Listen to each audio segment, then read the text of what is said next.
We are live. La la la la la.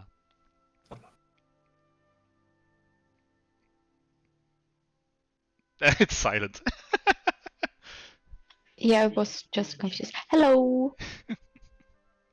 Absolutely marvelous. So, we meet once again for the first time this month, since a couple of weeks ago when was our fourth session. Unfortunately, right at the top, Fulani will not be joining us or for the foreseeable future. We wish her all the best and hope we can have her rejoin us as a player soon enough. For the time being, the role of Vera will be played by me. Me, hi, I'm Francisca, also known as Francis, also known as Siska. My pronouns are she, her, and I'm the DM. And my goal for today is getting Coolster to say something extremely unhinged but funny. Oh no. Coolster, please introduce yourself. Hello, I'm Coolstuff. I'm playing as Stacy, pronoun she, her for Stacy and for me. And the goals of this session for me is to finally know what's in the notes from the order about all our characters. And also maybe if there's time to go to my personal task, which I got before the adventure started. Magnificent. Danny, why don't you introduce yourself? Hi, I'm Danny, pronoun she, they. I play Flora and Elf, pronoun she, her. And her goal for today is to try to avoid going to the trial, maybe fixing the lamp, and I'll probably make some more puns and references. Absolutely respectable. Who loves being in front of a judge, am I right? And finally, enter the Yeah. man of the show. Alright, thank you.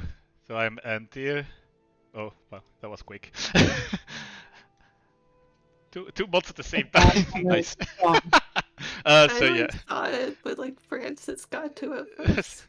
From my view. So I'll be playing City tonight. Both for me and for City pronouns he/him. And my personal goal is to finally be cured of my amnesia of the last few sessions and figure out who all these peoples are when trying to summon me. Well, this is what you get for writing a bunch of notes for a player who chronically hates homework. You will just not read them A or B, not read them and then forget about them promptly. Exactly. It's fine. And then there's me, I'm- who doesn't have any homework because I gave you way too much. You gave me homework, and frankly, I am sick of it. Roll initiative, just you. That is a joke. Picking up last session, where you finally managed to destroy the lamp, which you didn't know was exactly the goal. I've heard rumblings that the campaign needs a new name now since the titular blue lamp has been destroyed. But yes, it was a interplanar transponder that was malfunctioning, creating a vortex of the harbor that let in a bunch of monsters and creatures from other planes, Oh, shit. including finally an ancient aboleth from the far realms that Felani's character Farah managed to drive back by closing the portal on its tentacles. She also harvested those tentacles for a bunch of loot that we have to distribute amongst you. And right now, we can see Farah and Flora in the home of Archmage Vico, who refuse to go to sleep tonight in favor of researching the lamp. And with that, I think we can start with Flora. Flora, you see Farah standing at one of the windows with a strange bird on her shoulder. Okay. Flora is just going to ignore that. And if there is a window there, can I open like a back window, like at the back of the house, kinda? You are in fact you're like in a corridor in one of the upper stories of the palace. Meaning, you look outside the window, you see that there's just a bunch of wall, like, to your left and to your right. Below you is a great abyss leading down to a moat, where you can see the rest of the, like, vertical anthill-like city. No, termite-like hill city. And no, you're not really at the back of the house, you're just kind of at the side. Okay. So I'll open that window and then go to the laboratory and make sure all my stuff is packed up. Your stuff is in fact very neatly picked up. Go to the laboratory. What you have noticed until now, there's a figure slumped at the eating table. You can see that is in fact your host, Vikrama. Ronnie, don't correct me. the local archmage, and they are slumped over a book and taking notes in their own grimoire. And yep, that's what you see. Okay. I'll talk to them. What do you say? I've got my 4 hours I need for rest. Don't you think maybe you should rest a little bit? Like, I've heard there's this trial with the Order, and I know you're an incredibly powerful magic user, but even the most powerful magic users I know need their rest, and I suspect you want to be on top of your wits. And they kind of hear your voice, haven't noticed you beforehand, and they look at you with those big amber eyes, and they go, "Oh, you're awake. I'm glad to hear that you're well rested now. I'm afraid my presence is quite mandatory. But don't worry about me. I can nap once the trial is over, and we've taken care of some other things." They don't really make any kind of expression at that point. They just kind of glare at nothing. And they continue writing, and they notice you're standing in the door of the laboratory and say, "Oh yes, by all means, go ahead. But don't shout too loud in surprise." Before I go, I still would like to encourage you to get some rest, but if you're not, I'm not going to push you on the fact, I am a guest in your house. But do you happen to have some lodestones? Lodestones? That's what they're called, I think. Oh, I I do need believe. Above the table, why don't you send me like a quick little description of a lodestone? And Vico's just gonna be like, yeah, there should be some in the laboratory, I think. Oh, hang on. And they very slowly get up, very sleepily, and they go into the laboratory before you. And they go to search through some drawers. Give me a double check that I'm looking up the right thing. No, Antia, that is not the lodestone that we need. What do you mean it's not a Minecraft lodestone?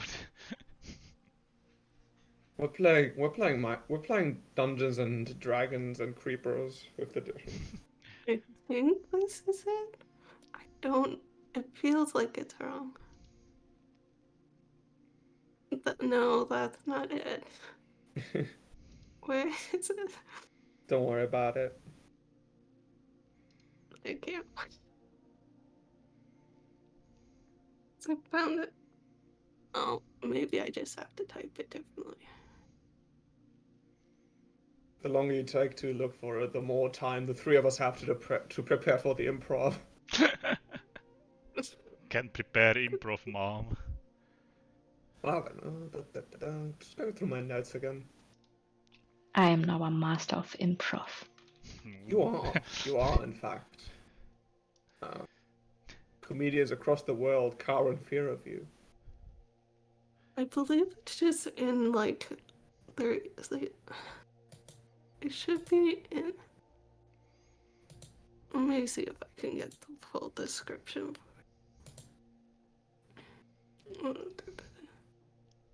2 lodestones. Okay. But the lodestones it's showing me when I Google it is like very fancy. Very fancy magnetic stuff. Like way above like to what is it should be. Because I'm like sure we can find a way to get this lodestone into Flora's little grabby hands.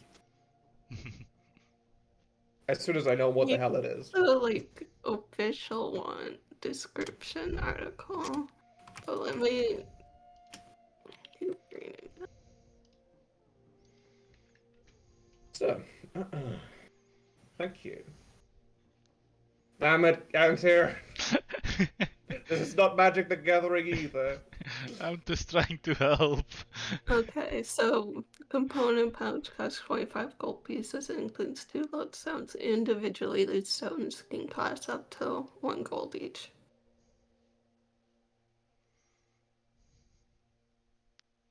Blah, blah, blah. And Vico rummages through one of the drawers and hands you 2 pieces of rock. Very shiny rock.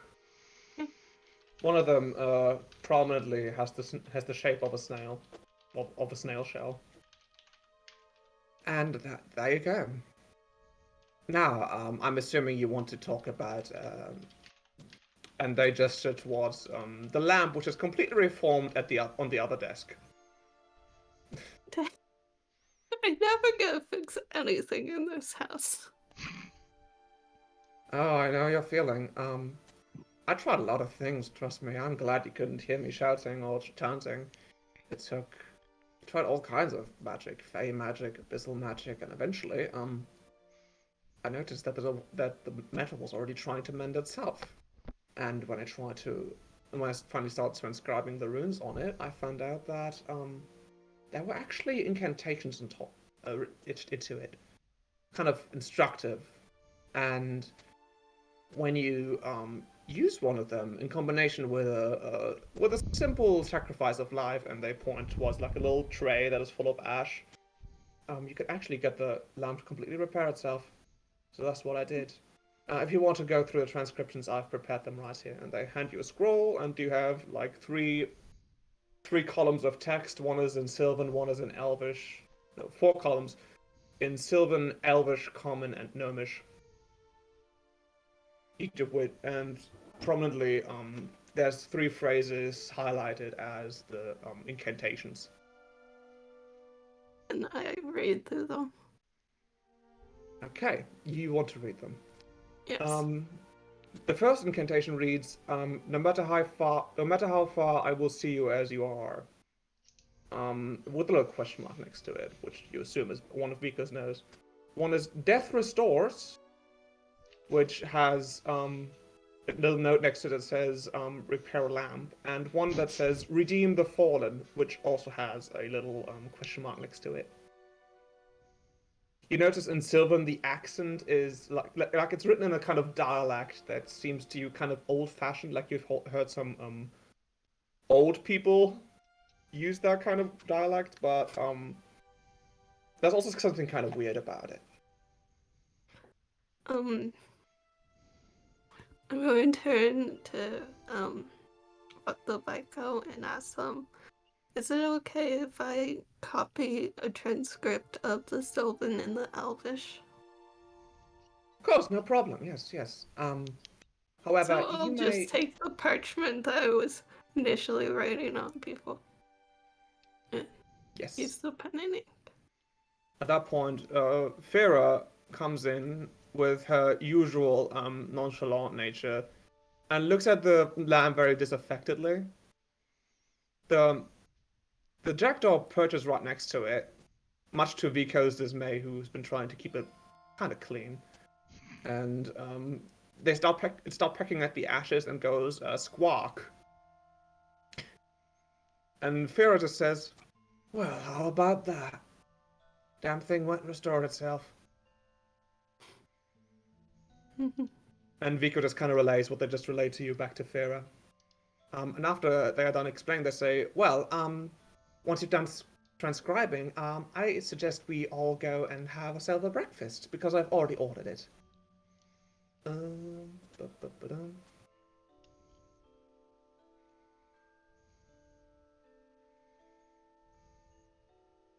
You also find, Flora, that there's more text underneath that kind of describes how the lamb was created, for whom it was created, and who kind of made it. But it is kind of vague. The creator of the lamb, is just quoted as Lady Liar.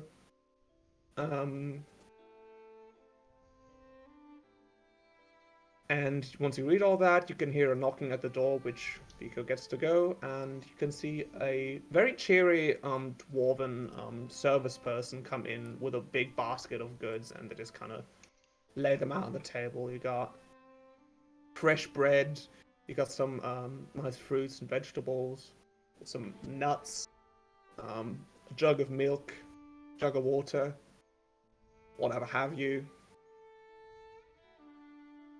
And you're free to sit down. Fira goes to sit down, making sure the jackdaw gets to sniff every single piece. Vico fraternizes with talks very cheerily to the dwarf for a minute before they go outside.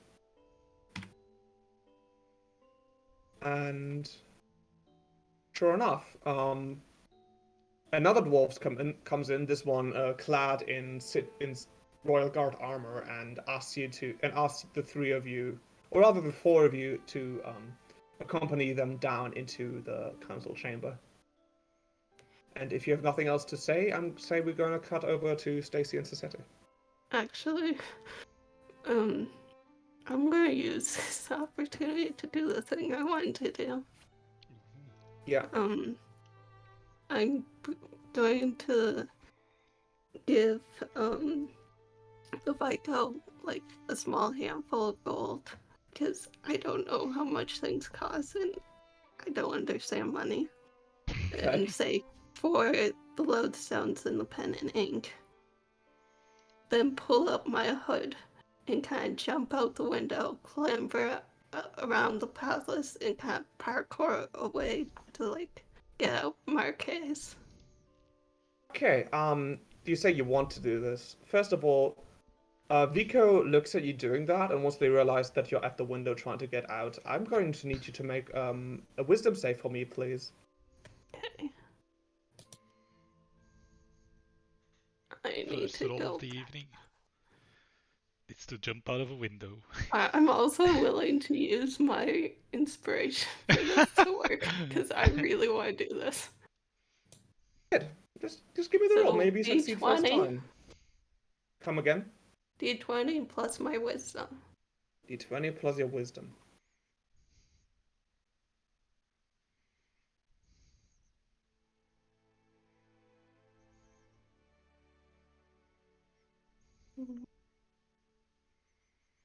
I'm going to use my inspiration. That's okay. You have to roll first. Inspiration is just a reroll. Okay, I rolled an 8. That will Plus not 3, succeed. that would be 11. So, I think I'm going to reroll. Hmm? I'm going to reroll if that's okay. Yeah, please go ahead.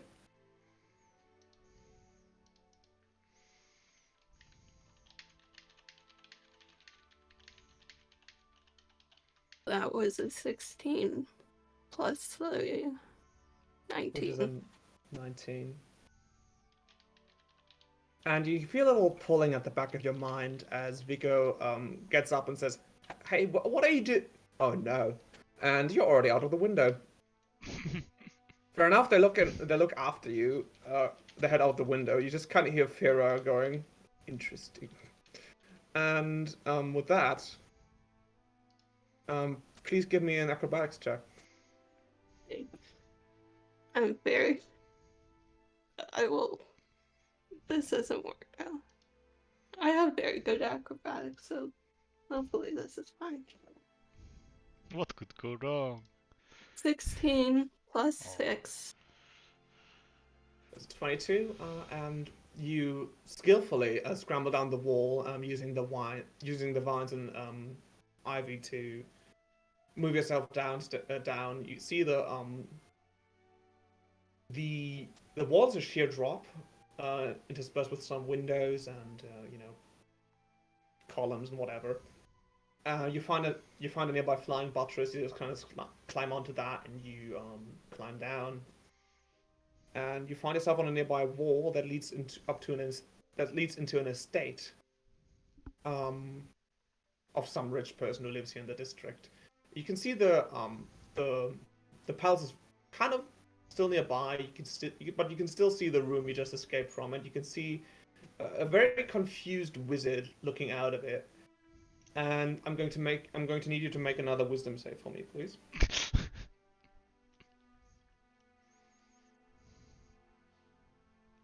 That's a 13. And the pull at the back of your mind gets a lot stronger as you see, as you remember the bright amber eyes of the Archmage. Oh wait, It kind of starts to do glow. I have advantage because elf? I have. No, it's not like that. Okay. It's not a charm, probably. It's not a charm. It's just a paralyze.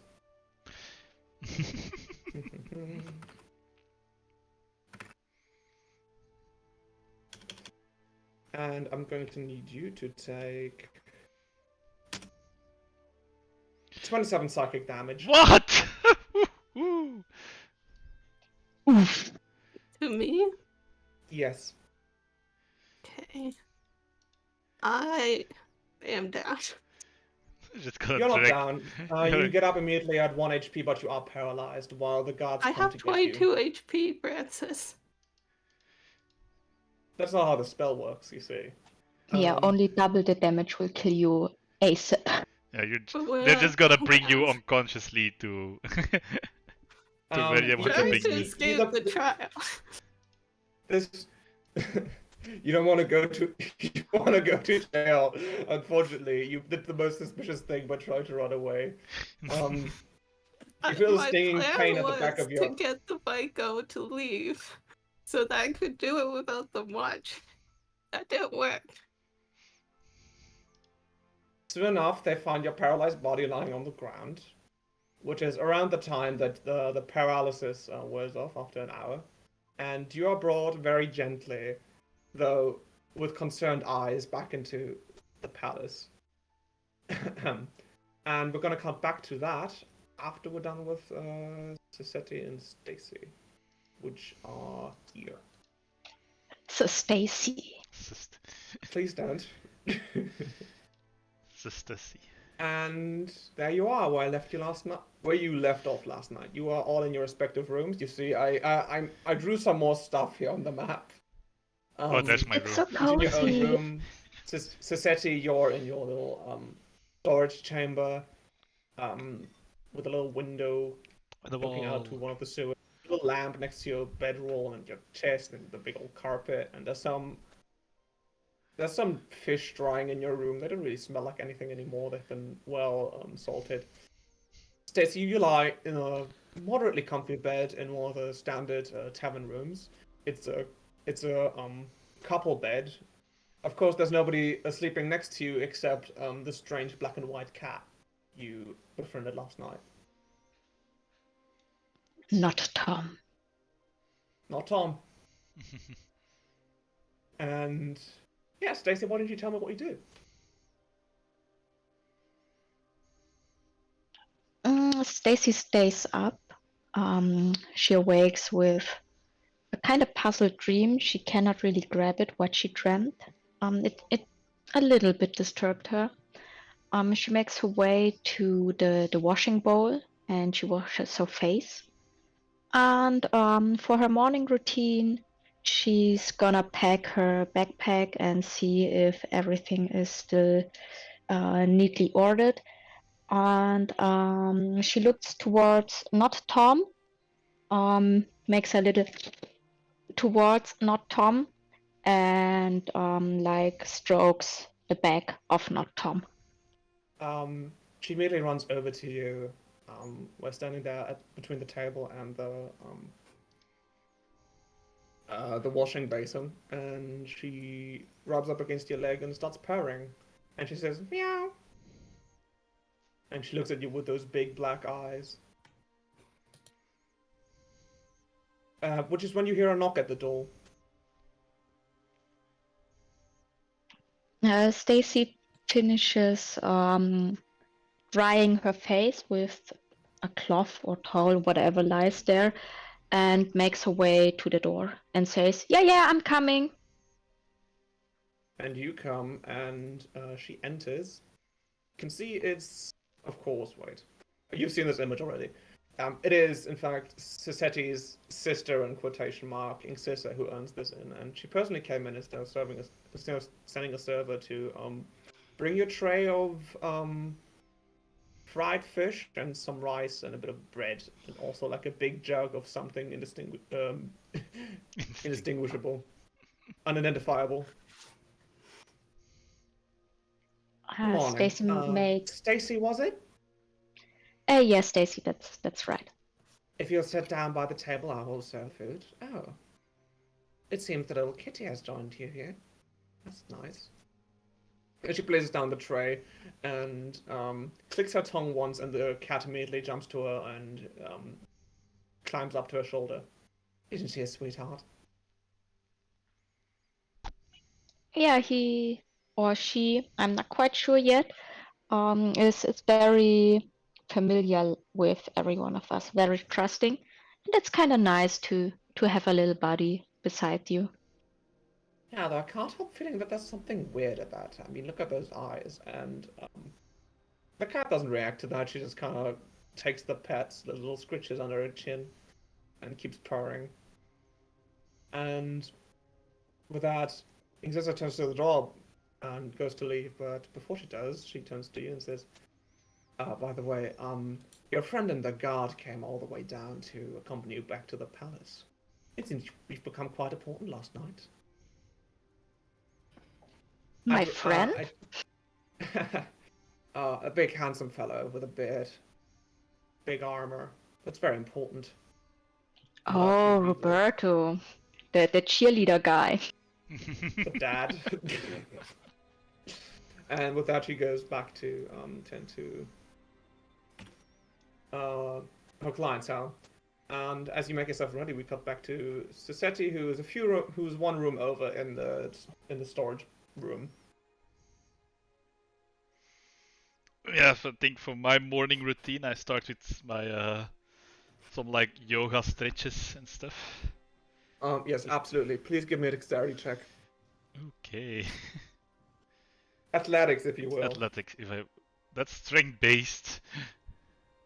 You tell me. Is it dexterity or is it? It's about dexterity in this case. It's all about. Please, by all means, give me a dexterity check. Oof. Wow, So bad. So bad. I'm so You stiff from roll so last. bad, it's so funny. You get one temporary hit point for the rest of the day. One. Right. By the Thank way, you. how many hit points do you have? 24 and 1 temporary. Grand. How much am I gonna take? 26. I mean, you haven't tried to escape from the Archmage yet. Yet. I think, So yeah. I would again. I think after my stretches, I go towards where the clientele is and see if I can help out somewhere in the kitchen or at the bar. You go out through the storage. You see there's Incisa's bed off to the side, and who do you see at the bar counter except a recent acquaintance? It's Matea. Now not wearing her fine red dress anymore, but just plain tavern wench garbs. She's chatting up with the clientele. She seems very social, and she notices you, and you can see her face glowing with a bright smile. And she says, "Ah, Seti, it's so lovely seeing you. Good morning." Morning. I wasn't expecting you so soon. And she gives you a little conspiratorial smile and says, "Oh, you see, after last night, I think I made up my mind. I think I would like to keep it a low profile. And your lovely sister, was so nice as to offer me a space here." And Inksister hears this, looks over, and winks at you. That's good to hear.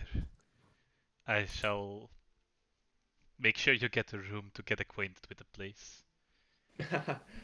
Ah, that's nice of you. She already offered me a permanent room here. Oh, She's that's very good. forthcoming. Ah, You're very lucky in your sister, you know. I don't really remember my siblings. She looks a bit she's- ashamed of that. Returns to cleaning up a little goblet and putting it down to the counter. It's the Ah. people around you that make it worth the day. Remember that. By the way, if you have time after the trial, which I've been told we need to attend to, and she indicates over to Roberto, who sits there speaking with a couple of Yuan-Ti from the Scaly Sanctum who've accompanied him here. You can see he looks much better than he did last night. He's now completely clean. He's trimmed his beard a little bit. His hair is up in a little ponytail, which of course I haven't drawn that yet. And you can see he wears a brand new set of armor that looks different than the one he was wearing before. And he sees you and raises his hand in acknowledgement. I raise my hand back, and I see now what they mean with nobility. And she gives you a And yeah, I assume at that point, Stacy comes out of the side door next to the bar, the cat in tow, who then starts just sitting at one of the tables, following Ixis around with the occasional meow when there's a bit of tasty food out, and fighting with the little boulettes that keep running, that you keep seeing everywhere. And there's a Yuan-Ti operative who sees the cat. Her eyes go wide, and she just kind of slithers to another side of the room. Morning, Stacy. How was the night? Hey, Daisy? Sandy. Yeah. It was quite nice. The bed was really comfy. Yeah, and the water is clean. That's good. Just like in the forest. That's Sure good to hear. is. There's one of the dwarves who's sitting at a table, eating what appears to be a boiled grub. I don't think I had breakfast yet.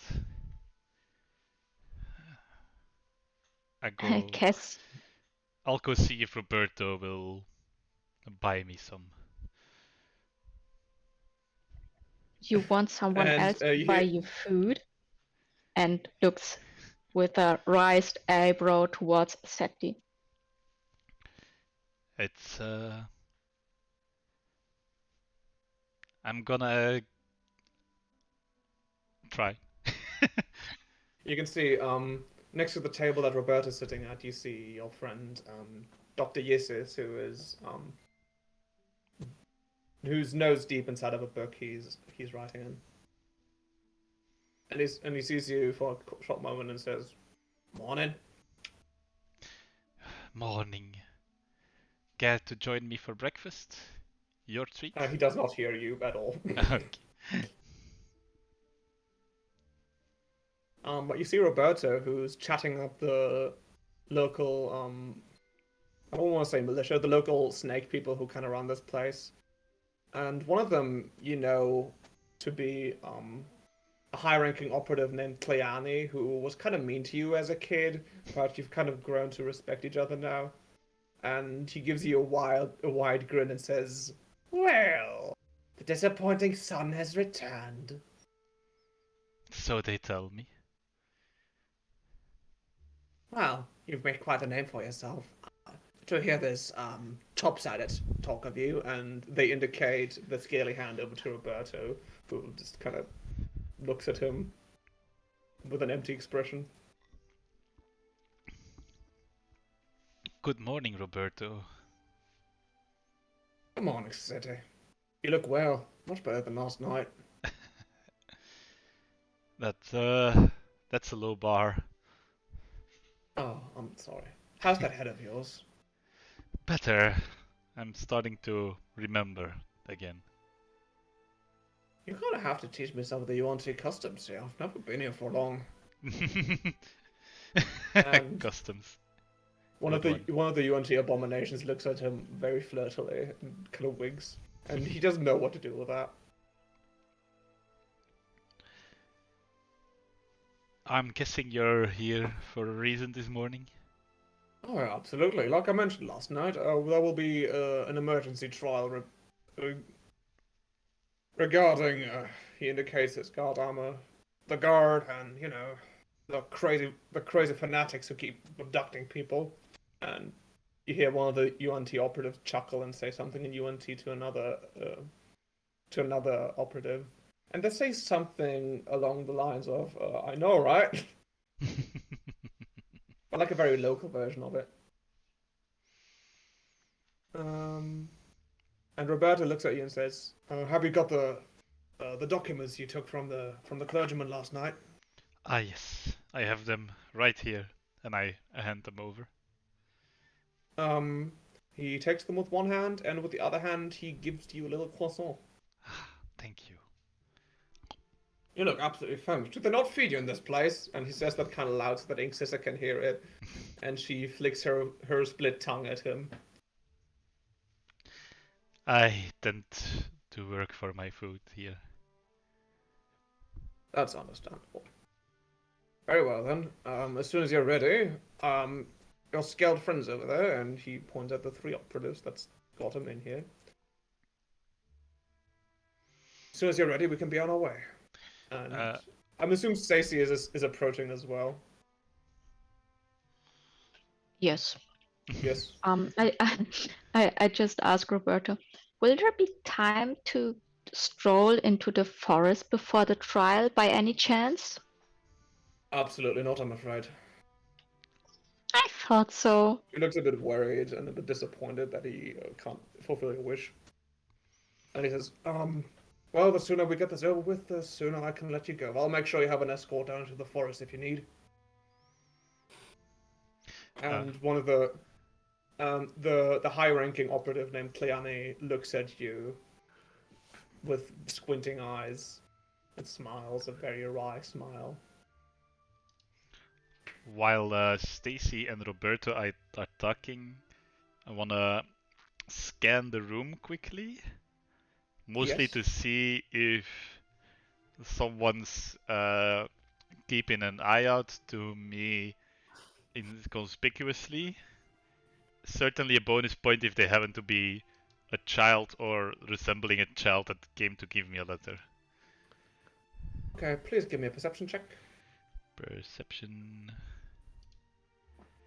Ooh, that's a good roll, 20. Finally. A natural 20 or an 18? 18 plus 2. Absolutely outstanding. You notice, at what I assume is like 7 to 8 in the morning, you see a Wandwerger in the corner of the room, who's already completely plastered. He just kind of looks at you, but only because he's looking in your direction. You also see Matteo, who's looking at your exchange intently and wrapping up as she's ready to join all of you. You see the cat, giving you the most suspicious look you've ever seen. But then again, it's a cat. They always look suspicious. You don't see a child. Okay. Then I feel a bit more comfortable and less on guard. If you can hear a child crying on my mic. That's actually a cat outside. Meow. Little Matilda is very upsetting. I'm ready if you are. The sooner we can get this over with, the more. Bah. I have no idea anymore. And This he trial's pats your gonna be shoulder as he confusing. gets up and says, "I know. I'll make sure you won't be overwhelmed in this." Thank And you. as you try to leave, Cleone makes themselves free from the company and kind of grabs your arm a little too hard as they whisper into your ear, "Don't forget, we have an appointment today." I won't. And you get the idea by we, they don't mean themselves and you, they mean the matriarch and you. I have a lot of appointments today. And they let you go, smiling. It's like they never stop smiling. Which is hard to tell because their face is a big snake face. Anyway. So, if there's nothing any of you would like to do anymore, Not on my side. yes, of course, It's they fine. do look like an imp. Right, with that, we continue on to... Where is it?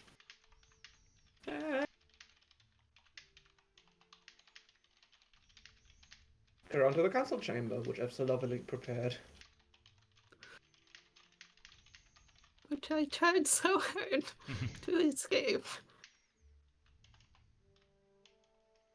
And yes, let me check my notes once again.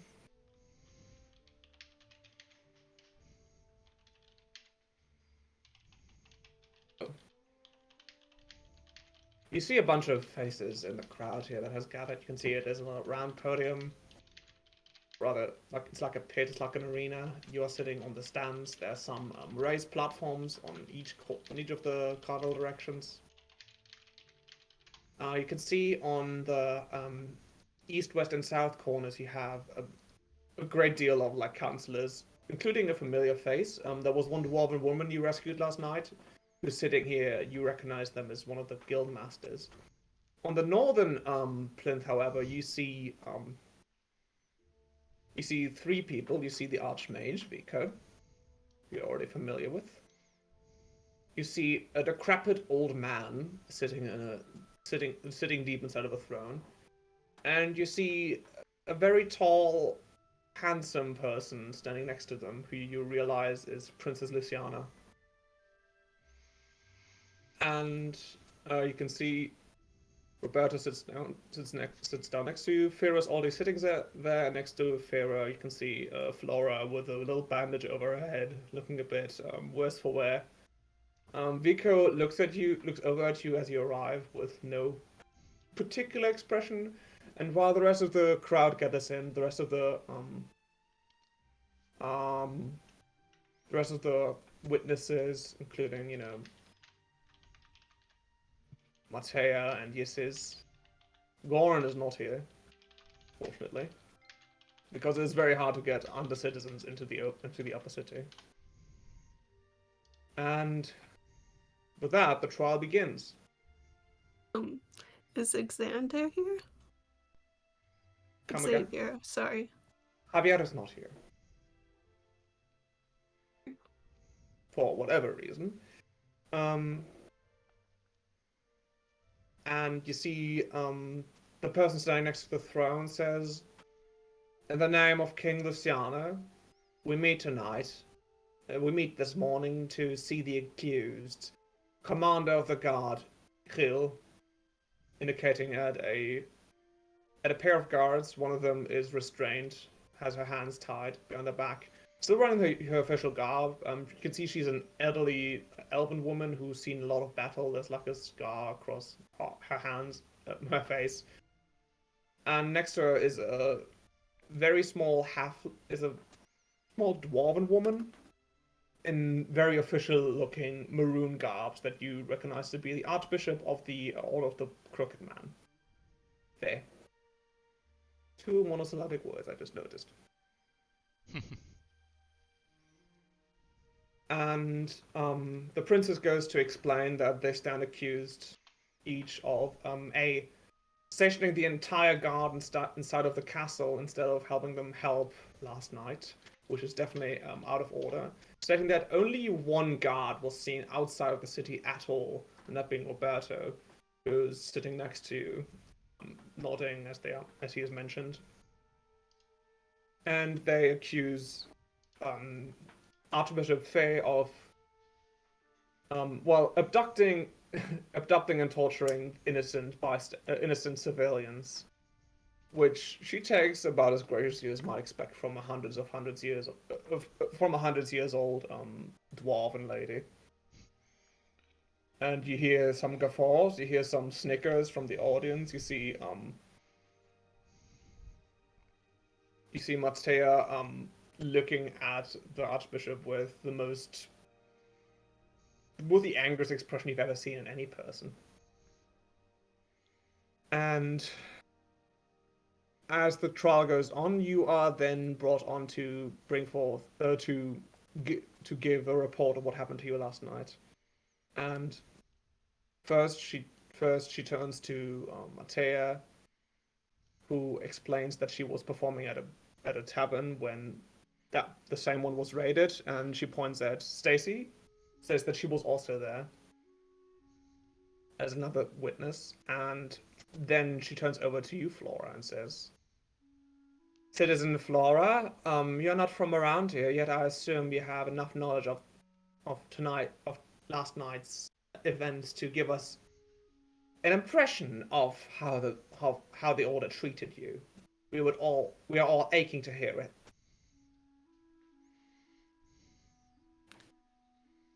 So, it's me who's talking now? Yes. Okay. Quick question before I begin. Am I still at 1 HP? Had time to recover your HP. Okay.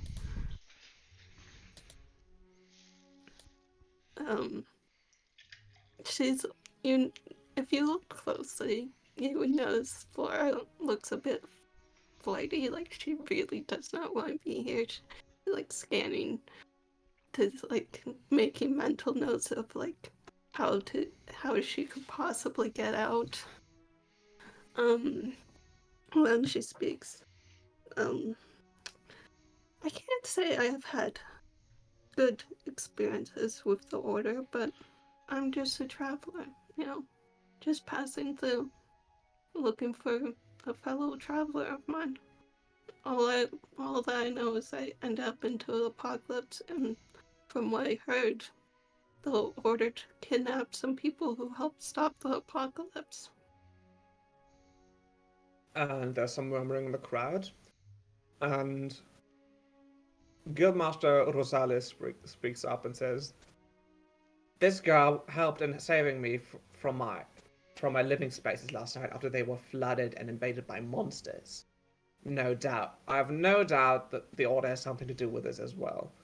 You can see the Archbishop downstairs, just kind of taking it. Her expression doesn't change, she just kind of looks tired in her little restraints. And there's some louder, more engaged murmuring now as they hear this.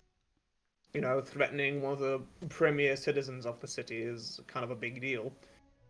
And with that, the princes use a little mallet, use it to knock on a piece of wood and says, "Quiet, quiet. Flora, is it true that until last night you were staying with a noble visitor to our city, the Lord Javier?" That is correct.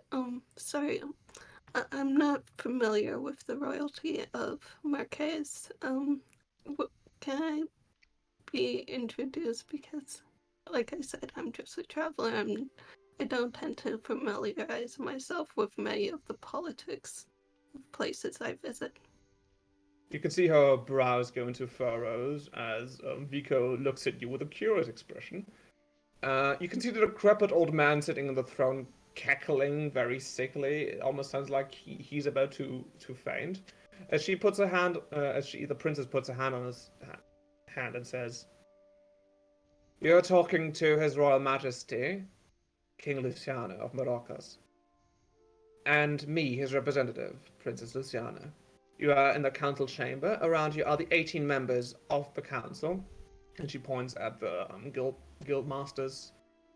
"And we stand here to accuse the commander of the guard, chief of the protectors of the city, who has failed us, and Archbishop Fay, chief of the faith of the city, who has also failed us." Does that answer your question? Yes, thank you. Also, Francis, can I check something? Yeah. Do you want me to ask you in a private message or just loud? Go ahead.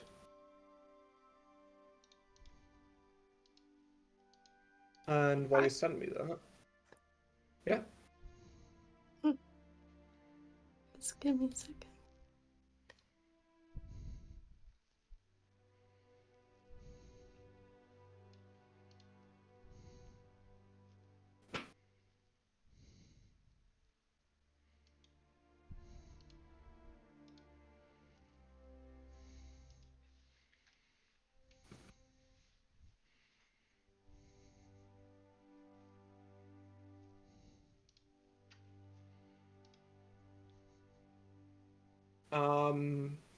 You can tell, and she did not.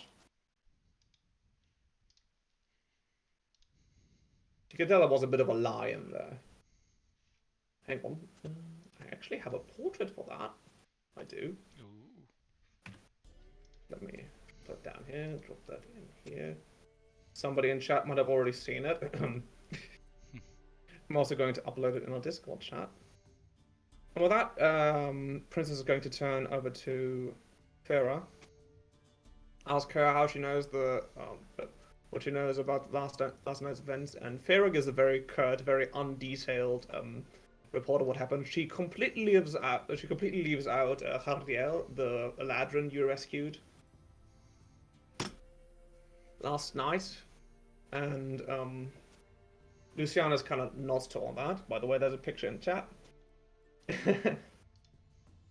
And she says nothing of the cat either. And lastly, she says that she does not believe that the Archbishop is at all involved with last night's events. To which Luciana then turns over to Vico, who shrugs and says, "From our current findings, it is not possible to tell which party was or was not involved with the disaster." Not exactly satisfied, but letting it go, Luciana just kind of nods and turns over to you, Sasette, asking you, "Well then, a local man, so I'm told. Sasette, no last name given. Why didn't you tell us of the last week's events? What happened to you?" Your Excellencies, thank you. I do have to say that my memories falter me a bit since I have been interrogated for a couple of days by a As member you say of... interrogated, a little guffaw goes on in the audience. Not a guffaw, a gasp, as people are shocked to hear what you're saying. Yeah, I'm just picturing just guts falling from the ceiling. I didn't really... I'm not sure if I caught the name of my torturer in full. I did hear the name Agante, I think. I have been in and out of consciousness for the last couple of evenings. And Luciano takes out a little booklet, flips to one page, and without even reading it, points it and says, "According to Lieutenant Enzo's report, you killed the torturer named Aguante. Is that true?" That is correct. It is highly unfortunate that we do not get the chance to ask this person in this matter. A capture would have been, well, it would have been a victory for justice. Unfortunately, we will be deprived of that justice tonight. Do you have anything to say for yourself? Only that I do apologize, and that I was not fully myself. With all due respect, Your Excellency, says Roberto, and there's another gasp in the audience as this little guardsman stands up through the princess. He says, killed only insofar that Aguante was already killing himself and says he only accidentally gave a helping hand. It is entirely unfair to accuse him of manipulating the investigation. And besides, he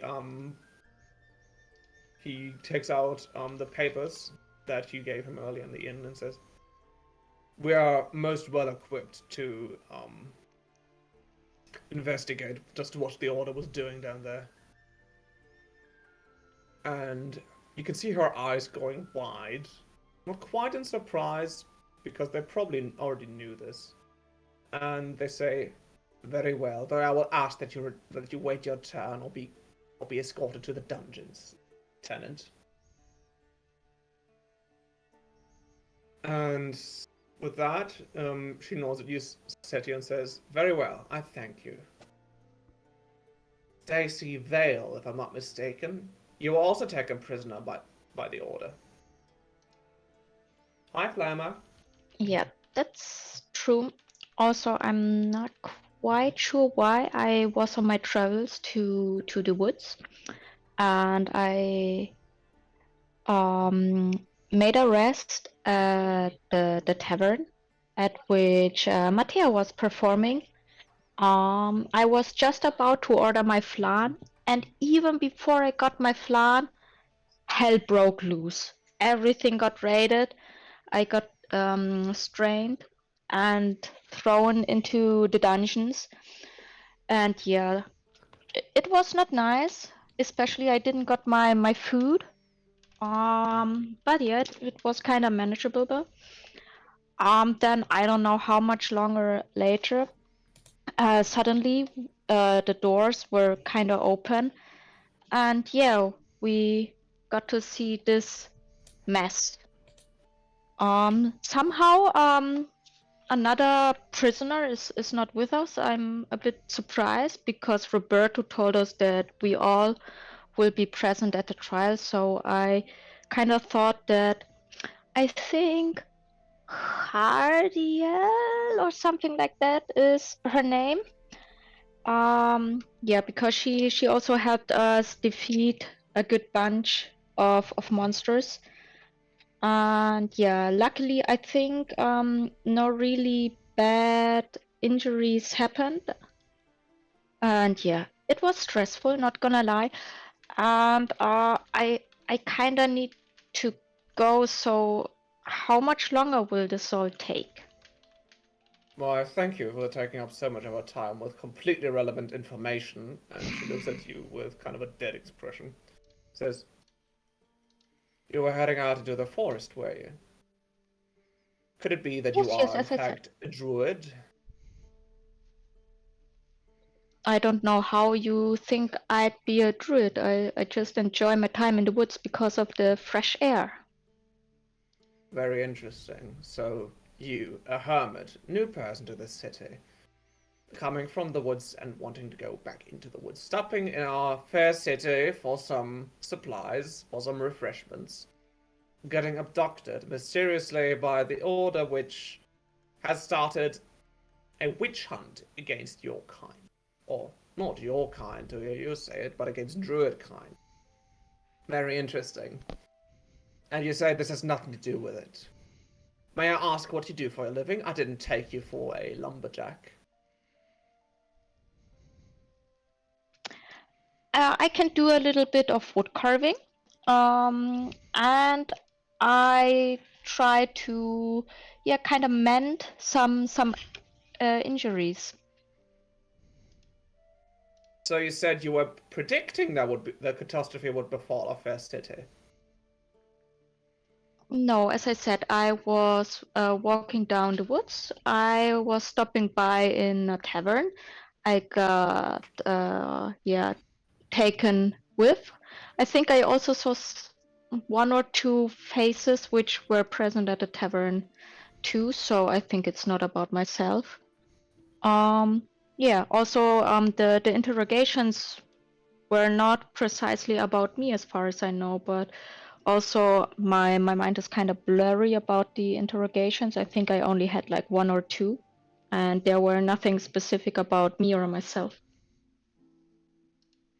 And she nods and turns to Vika and says, Vika, my old friend, don't tell me you hit this one over the head too. And there's a little bit of a chuckle going on through the crowd. And Luciana turns back to you and says, very well, thank you for answering so honestly. Please don't take offense to my boring. However, this is a matter most dire, and I'd rather not leave anything out. If you have nothing else to say, regarding your fellow prisoner Jariel, we've been trying to acquire her for the past night, but it seems either she is made for the sea or she is turned into air. And they look a bit frustrated. She looks a bit frustrated at this. And she once again thanks you and then turns over to Roberto. Roberto reiterates everything he already said in his report. Mainly that he was sent down into the dungeon to investigate by Vico, even though he was technically on sick leave after breaking his arm. Which Luciana tuts at. She goes tut tut tut. But she also explains that the four of you were instrumental in stopping the catastrophe, seeing as no other guardsman was stationed throughout the city. The only other guardsman he saw was Zelaya, who was a captain of the militia, notably not part of the guard. And she nods at this, and after a while, the trial is coming to an end. Luciana steps up and says, well, after referring with her father and Vico, she says, very well, we have made our decision. His Excellency, King Luciano I, decrees that Commander Hill will no longer be working for the Royal Guard. In fact, she will be stripped of her titles, of all her possessions, and live out the rest of her days in the dungeon, which I do hope will be more peaceful than what happened to our dear citizenry last night. And you can see the guard, the former guard commander accepting this. New commander will be the role of commander will be filled by Captain Firefall, who's active in Santa Miseria. He will now oversee the entire guard operation of the city. We wish him a great deal of patience. The role of captain for Santa Miseria then falls into my old friend, and she points at Roberto sitting in the stands. Lieutenant Enzo, who will hereby be known as Captain Enzo. And he nods and looks extremely tired. As for you, and she turns to Archbishop Fay, we hereby suspend all temple activity until our investigation is complete. I do not believe that it is the call of your faith to abduct and torture citizens. However, I can make no such judgments just yet. I would love to see you flourish, and with you, see the rest of the town flourish, but right now it would be unconscionable of me to let you operate as you are right now. You will be thrown into the dungeons for further questioning. The court is adjourned. Good morning, everyone. And indeed, the court do be adjourning, and you're escorted by Roberto and another guard back into the Archmage's quarters, instead of being let go. For reasons that will be clear very soon as the fucking thing loads. So, And as you all take a seat, you can see Princess Luciana kind of, what do you call it? Unstraightening, kind of loosening up a bit. Relaxing. Letting her hair down. Relaxing. As she laughs and shakes all of your hands as you come in, and she says, "Marvelous, my friend, simply marvelous. We might actually get them this time." I realize now I haven't introduced myself just yet, have I? And Vico just kind of gives her a questioning look and says, "Your Excellency, do you think it is time already?" And she says, "Absolutely. Please sit down. We shall have food in no time at all. You wanted flan, right?" And she looks at you, Stacy. Stacy's eyes glow up, and with a babyish expression, she says, "Ah, yeah, flan." And she chuckles at this and says, "Marvelous, simply marvelous. Then flan we shall have in abundance." And she steps outside once again and talks with a server who disappears. And she comes back to the desk as soon as I can find her asset. Yes. And she says, "Very well. It's time to clear the table with you. You might have already gathered as much, but Roberto, Vico, and I are in fact partners in crime. And I've been keeping tabs on the Undercity for a while. Truth is, we Look, predicted Gus. something like this might happen. We predicted the church was planning something, but we weren't sure until last night. So even in all this misery, I can still find a little bit of solace now. Now, you are already familiar with my friends here, the newly appointed captain of the guard." And she gives him a shit-eating smile as she says that. He just kind of looks dumbfounded. And an archmage, Vico Romao, who is quite the character. I'm sure you're already aware. And she kind of smirks at you, Flora. I, however, am not Princess Luciana, and I haven't been for quite some time. And they kind of take off their coat to reveal a completely flat chest, and take off their crown to air out their hair. They say, "I am honored to meet you. I am Prince Philomeno the First, and I intend to come out very soon this week, and I hope to make you the first of my royal knights."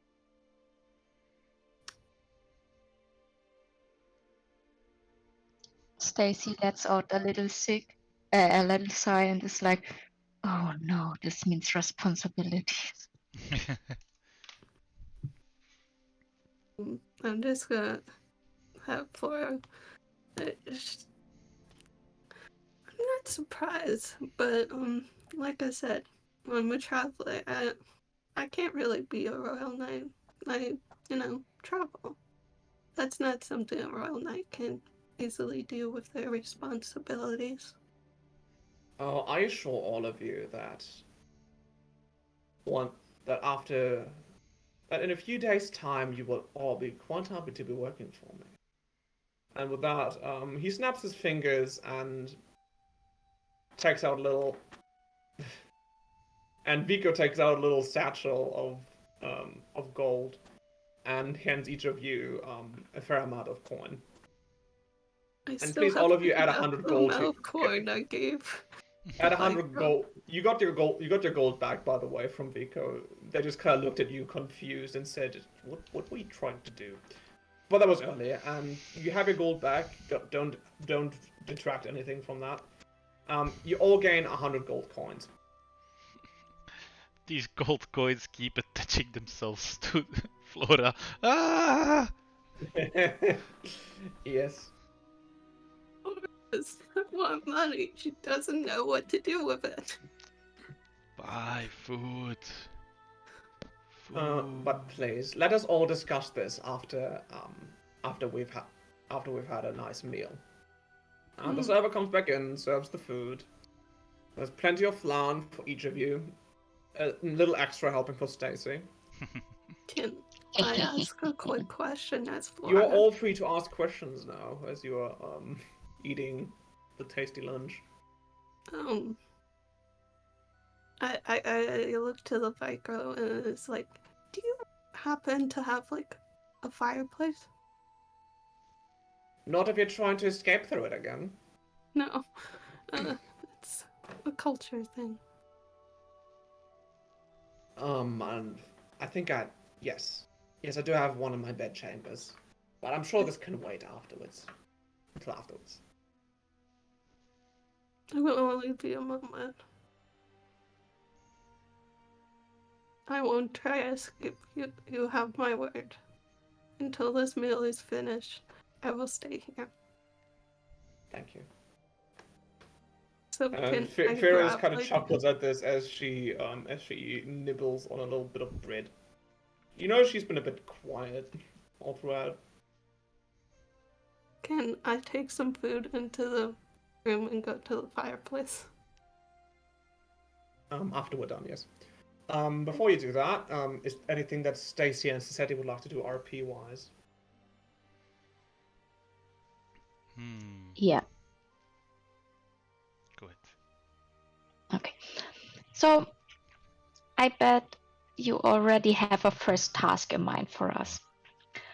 By any chance, I know that you know I trampled around the bush a little bit with my occupations, let's say. You're totally not a druid, I know. And he chuckles Good. at So this. we're on the same page here. I still have like a little fetch, or not really fetch, but bringing quest on my task list, and the person who gave me this task will be a little bit not so welcoming if I don't do it. So is there a chance that our route might take us like around an area which might or might not be known for having the winter circle? And his eyes go wide at this. The Winter Circle, oh my, I've always wanted to attend them myself. In fact, Miko has recommended I visit them for my condition a couple of times, and Miko just slurps a bit of rum at this. It nods sagely. Yes, I'm sure we'll be quite able to help you. In fact, once we're done with this luncheon, I am ready to let you all go. In fact, my actual plan for you will not start until tomorrow morning. But we can get to that later. I happily nod and eat more of the flan. Philomeno makes a note to order more flan for you. Your Sassetti? Excellency, if I may ask, isn't it suspicious, to say the least, if one day some random witnesses in a trial become your trusted operatives? Oh, by all means, I do not intend to make this public just yet. For now, you're just hired mercenaries who are working for a little university project for my dear friend the Archmage. And then a couple of years, once you've established cooperation, I intend to make you my knights. Maybe even a little sooner than that. I understand. Don't worry, I have planned this out from top to bottom. I do wonder what the matriarch will say about this. I do believe she will be quite pleased. And he puts down his cutlery, indicates to Flora that she can go over to the bedroom. And some servants come to take away all the leftovers, of which there aren't many because I assume all of you are famished. Check away all the plates, all the cutlery. What? I haven't eaten yet. You have eaten. To do the thing. She really needs the fireplace first. Okay, you need to see the fireplace before you can eat anything. Alright. I think I'm just gonna cleanly eat my plate and that's it. And then offer the rest to anyone who wants. Very well. Danny, what do you do at the fireplace? In the fireplace, I pick out like some what I consider like some of the best parts of the meal and throw them into the fire. Okay. And Sylvia and quietly I like say, "Thank you, Mother Gaia, for this food. May you hopefully continue to protect us on our journey." And then I go back and finish my meal. You didn't food, did you?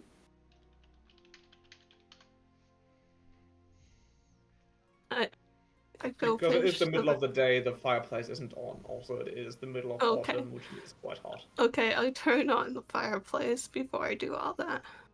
Okay, very good. So, you burn some of your food.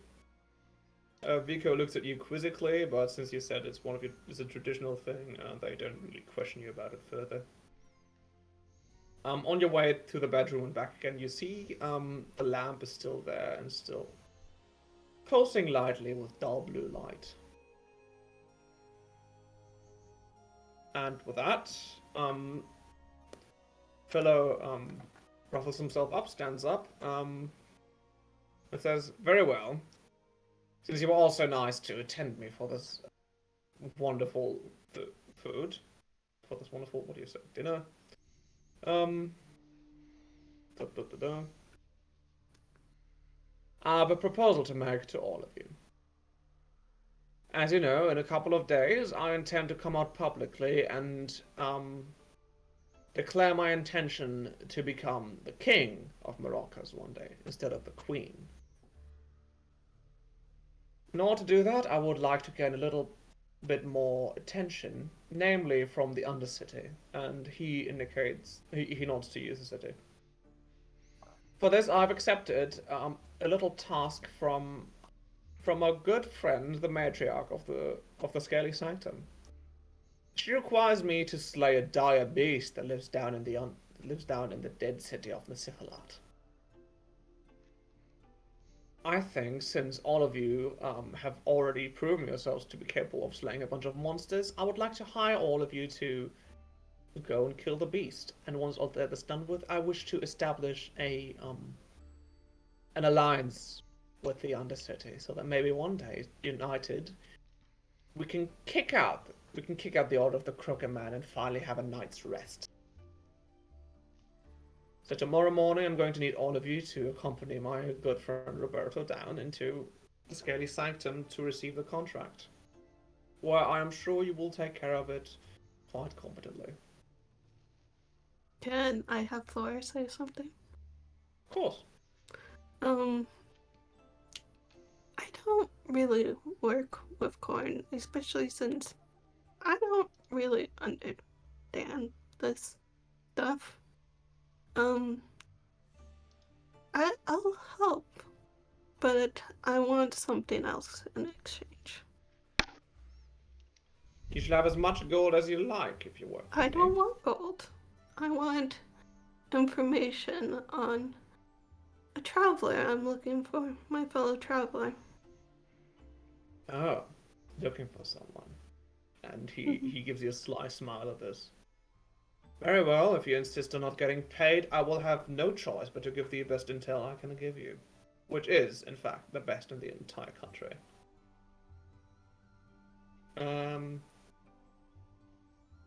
Yeah. And with that, you're all free to give your answer.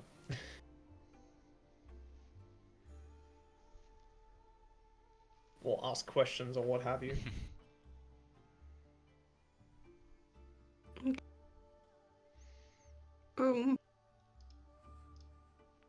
Daisy, you said you had to go to the woods.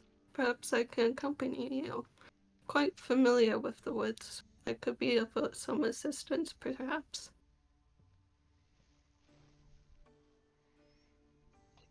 That sounds good. And I think, haven't you talked about a person who could be part of those maybe circles? I look suspiciously towards the new prince. I side eye him. And Bombastic side eye. yeah, and so maybe you can ask about them if you want. I mean, you said you and Stacy gets a really thinking face, and she rubs her chin and is like, you like miss them, I think you said. So yeah, maybe it's a good idea. You have no idea how happy you just made me, the DM. But, Philo just claps at this and says, "Oh, I might just accompany you myself. I've always wanted to be inside of a coven." Very well. Seti, is there anything else I can do for you? I just have also other people that I need to speak to. But for now, I accept. Please, friends, for you are friends, consider yourself in debt to the crown. If there's anything we can do for you, we will do it.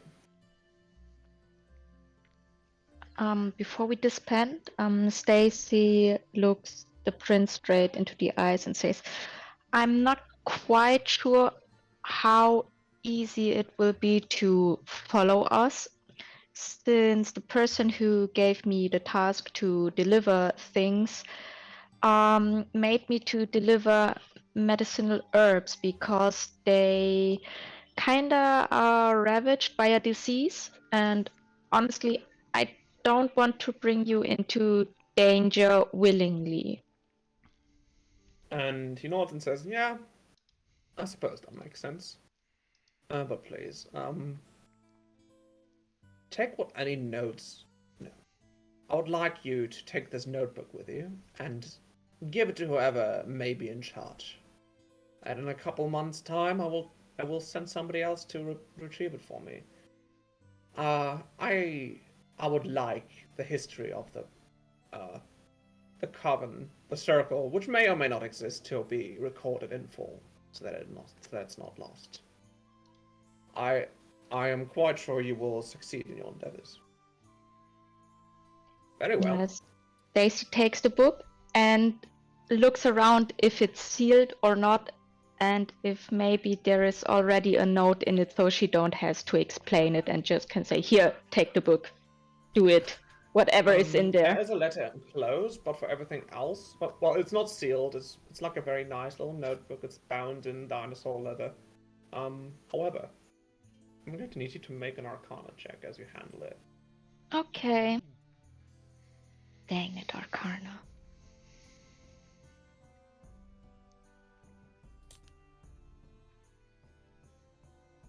With an 18, you notice that this book is in fact enchanted. And you also know that the source of the spell, which is an abjuration spell, is abyssal. Meaning a demon might have touched this book before, which is strange since you got it from the hands of a prince. Anyway, you know that it has a seal on it that keeps it from being harmed, burned, whatever. It also records anything. Also records a bit of the memories of the person holding it, in a way that is not script, but in a way that can be say read by anyone who knows the counter spell. So this book is literally just a mic. A bug. You're carrying a bug. A little demon bug. He gave Yeah. her a walkie-talkie notebook. Yes. I'm off the streets for one day and I'm already wired. I feel like such a snitch. Well, No, Stacey's the I'm one who's just wired. wired. None of you. Thank God. Is there any way you react to this? Since I noticed that it's abyssal, but I don't speak abyssal, I give Seti a side eye, a questioning side eye, and take the book into my backpack. I do speak So abyssal Seti is probably indeed. confused why people are talking and looking at him. I can speak abyssal. Yeah, I don't know if you can read magic. Not magic, no. The source of the magic is the abyss, but there's no actual abyssal writing. But Okay. let's see what happens. I also have an intelligence of 9, which means I'm a bit dumber than average. 999. I'm assuming if there's nothing else you would like to ask, two of the most powerful people in the city, you're free to go. Before you leave, you can add another 200 gold pieces to your inventory as a type of allowance to prepare you for the quest tomorrow. Quest tomorrow, Nice, of course, we are being so in detail. stacked. Wait. At 7 in the why I morning, you get are supposed to gold? meet up with the matriarch. It's all in the scanning I'll center. take the money, Danny, if you don't want it. No, I'm I asking take the because monies as well. I asked for information instead of gold. You get the... Oh. The- Well, as Philo goes to give you the gold, he remembers that you didn't want gold. And he says, come with me come with me, I will show you the archives, if you will. I will also contact some guards for reports. This will not take any time at all. Flora, you might need He looks a bit some confused, gold. because usually gold solves all of his problems. Flora, you might need some gold to help you stay alive for supplies. I already have like 233 gold and here. Is that all? Yep. And you're free to depart. So, who do we start with? Why don't we start with Saseti? Saseti, where do you want to go? And do I have a choice? I think I have to go to the matriarch. You can go to the matriarch, you can go see your friend who sent you a letter last night. I thought it was set to meet them at night. Yeah, true. So you want to go to the matriarch, I take it. If I can stop in a shop first for some potions, that would be amazing. Yes, please. I'm assuming on your way out, back to the Undercity, you are escorted by a guard for a bit. You stop by a shop, maybe even down in the Undercity. Let me just clean up. Hang on. Let me just clean up the icons here. Ahem. Here we are. Just a little polish. Maybe before we continue, we can have a quick break. Oh, that's Yes. And you pick up a few potions. You tell me what kind of potions they are, how much gold you lost, and in chat, and then we continue in about 5 minutes. fine. Alright. See y'all in 5 minutes. Perfect.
And Eat we're that back. potato. Welcome back. Tomatoes have been eaten. Yes. Potions have been bought. And Pringles. I we can re- devoured Pringles. We can return to what all of you did in your time in the city or in the forest or whatever once we get to you. I can also say that Farah, you can assume, just kind of went into the city into an uncertain direction, and you didn't see her for a while. Very well. Okay, you bought your potions. You are now back in the sanctum, where you spent many years back in your childhood. Then you were banished, and apparently your banishment has been lifted, and you're standing. You got past one of the guards, who you recognize as a kid from around town who has now been indoctrinated. There's a couple of Dwerga and Drow running about, being busy, running errands, keeping ledgers, and in the middle of it all is a familiar snake person talking to a familiar dwarf. And as they see you, Goran turns to you and tackles you. Please give me a dexterity saving throw. It's a laugh tackle. I doubt it. Only an 8. Oh, Oh, I've no. got tackled. You're now prone with a dwarf hugging you. Oh, it's a hug. Okay, it's actually a love. Okay. Oof. Snake man! Oh, I thought you were dead. Good morning to you too. And you see the great hooded figure, you know to be the matriarch, slowly slithering around towards the two of you, looking curiously at you with 3 eyes. As she says, "Wow, Seti, Matriarch. I'm glad you could make time. You could make time from dining with royals to come speak to your old mother." I do apologize. I wanted to come as soon as possible, but the upper city hindered me. And she narrows her eyes as Goran hugs her even tighter and says, "Dude, Seti, I think she's fucking with you." And you see that the matriarch starts smiling too. I'm quite aware. Prince Philo and I have been in correspondence for a while. He seems to be an able prince, though. We shall see how long. She has promised, and so do you, and I want to commend you for that. Goran told me you fought quite valiantly. So maybe all hope is not lost. I only try to protect others. She flicks her tongue at you knowingly and says, "Yes. Protect others. But some others are more important than others, you see. Do you remember where you were born? Where we raised you? I remember. Do you remember your siblings? How you still spend a lot of time with your existing sister.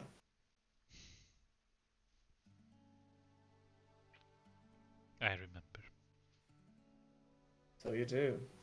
You remember that I banished you because one of the most capable children was lost because of your failure.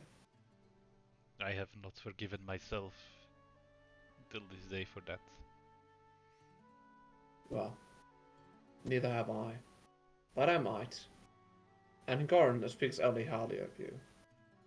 Goran, of course, being one of my most capable operatives. And they climb down from you and give a big, goofy smile. One moment, please.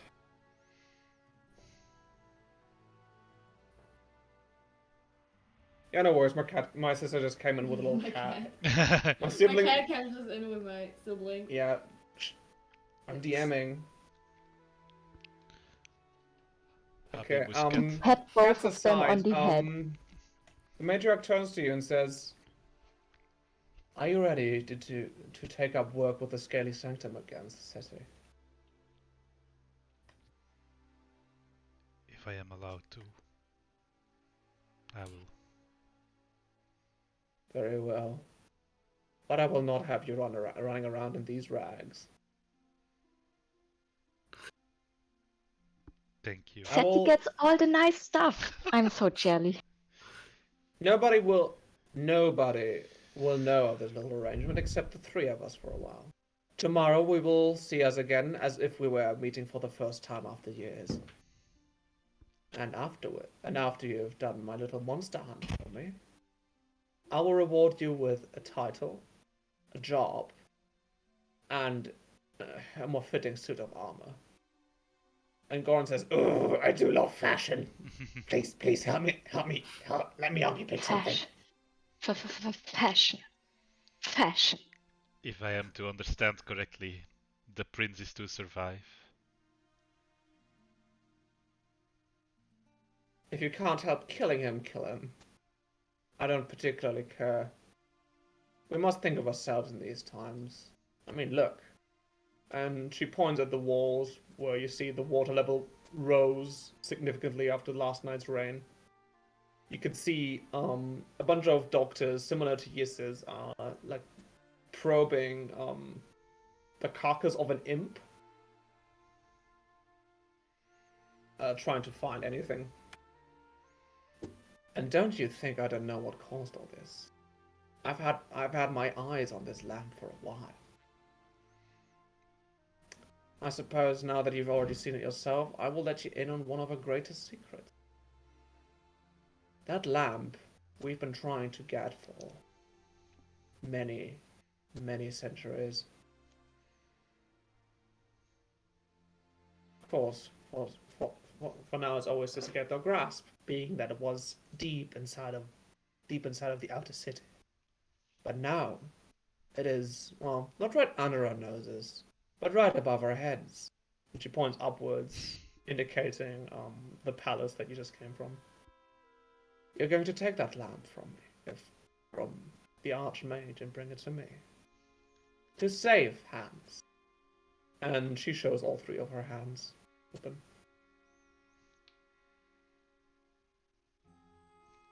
This is not a project to be taken lightly. Nobody breaks into the palace just like that. And nobody steals from the Archmage just like that. But you will be prepared. What do you think? I think I understand why I was chosen for this assignment now. She chuckles, and Goran starts chuckling, though they probably don't know why. And they say, "Oh, this is going to be awesome. We're going to go monster hunting tomorrow, right? Right?" Yes, Gorn, we will. Yeah. I'm guessing But if we find any clergymen down there, you leave them to me, alright? I think hunting season on clergymen has been opened starting this morning. Yeah. I do wonder, Matriarch, is there a specific monster that we shall be hunting? And she looks into the middle distance, not really looking at anything, and she says, "Yes, I'm afraid. Nothing we wouldn't be able to handle on our own on a normal day. But you know that these are not normal times. These are very desperate times. And so a snake matriarch must ally herself with a human princeling. It is not an extraordinary monster. In fact, I do believe you've heard of one. You'll be hunting for me a Suisquish. Do you remember what that is, or do you want to give me a nature check? I'm gonna do a nature check. Please give me a nature check. Which I am. Which is an intelligence-based check, so yep, I'm not good at. The 10. It's not Squiddy? too bad for a Something negative squiddy. one. It's something squiddy and it eats children is what you remember.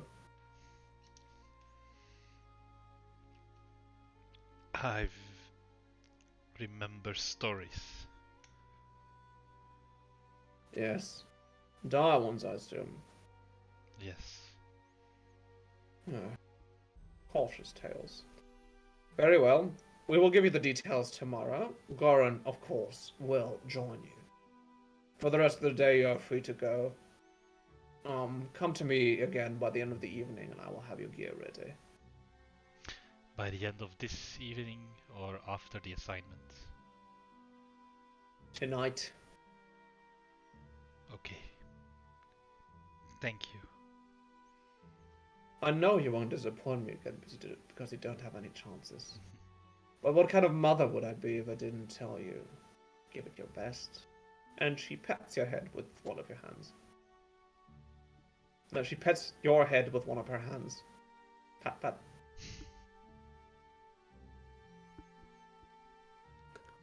And if you don't have anything else you want to say or do or No. ask, Heavy we're shit. going to move over to. Oh God, where is it? No. No forests. Hang on. There, finally. Ooh. Only now I need to add another icon because unexpectedly somebody else came with you. Yeah. Though after, going to get information. Yeah. I suppose if we're doing it chronologically, we need to. Well, I don't really have a map for the library. However, I can just tell you what happened. You went down to the library, or where you waited for the prince a little bit, and later they came back with a bunch of archivists and guards, and they gave you a bunch of reports. And you find the report of the person you're looking for, like a pretty close description. Of course, she would have looked a little different being on the road for so long. Quick question. One moment. And you know that she went to a very specific farmstead that is now abandoned. And that was the last that was heard of her, yes. Is it written in common? It's written in the language of the god that wrote it, so one of them is actually written in Gnomish, the other one is written in Dwarvish, but one of the archivists says that to translate it for you. The rest are written in Elvish. Because I can't read common. You can't read common? Well, that's fine. Not here. One of the archivists stays around to translate it for you.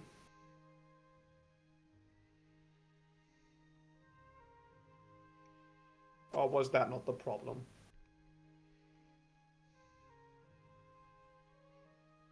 Can't read common here. You can't read common here? What do you mean by here? I'll explain to you in a quick message. Okay. Oof. Depending on the plane.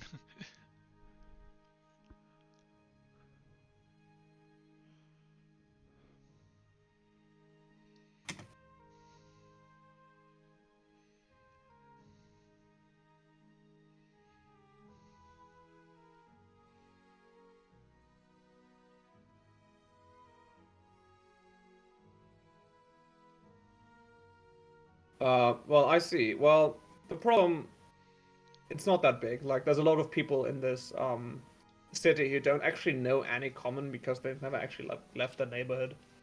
Mhm. So I'm just they give you a little textbook, but if you want not a textbook, a translation book, but if you want, an archivist can stay with you and try and translate it.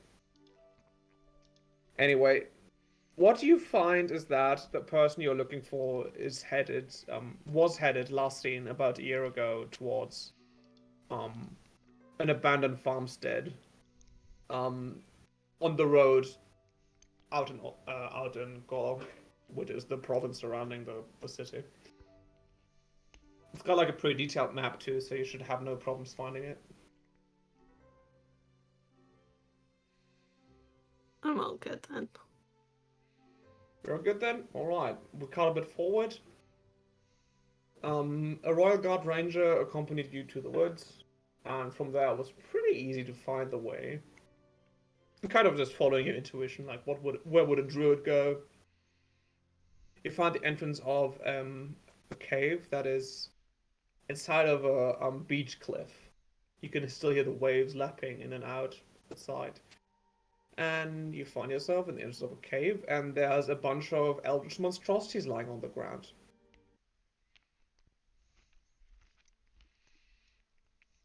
What do you do? Stacy looks at the eldritch monsters and she goes like, "Ooh, what happened here?" Are you going to investigate them at all? Yeah, I want to take a look at them and maybe see if I know something about them. But yeah, it's not so. I mean, I know nature, but eldritch monstrosities is something else. Either give me a nature or survival check. Or arcana if you want. So, nature, survival, or arcana. Yeah. Ooh, I think then I would go for survival since I have the biggest advantage there. Yes. Please. Ooh. You know immediately that this is some kind of monocellular organism.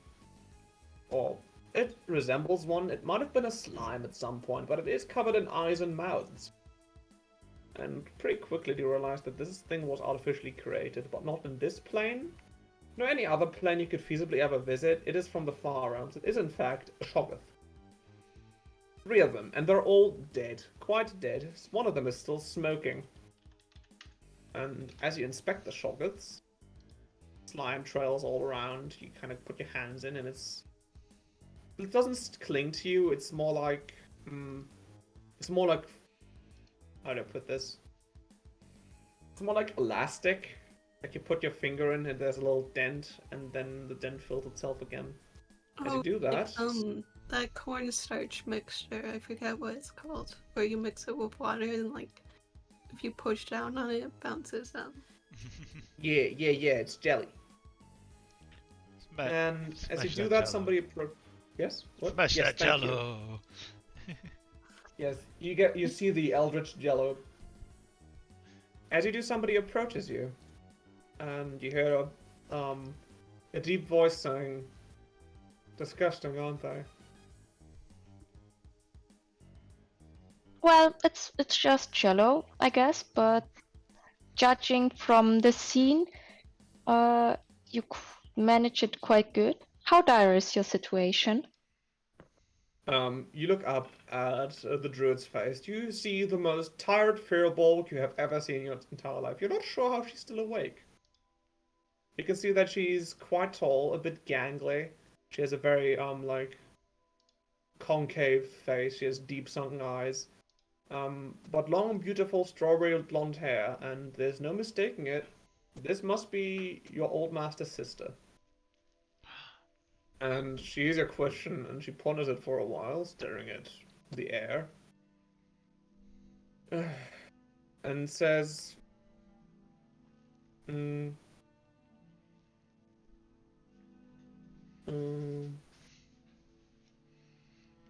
she says, "Thanks. It's better to show you. I am assuming that you are in fact my sister's late former pupil. Who's this?" And she looks over to Flora. Stacy looks to Flora and says, "Do you want to introduce yourself, or should I go?" I can introduce myself. Hi.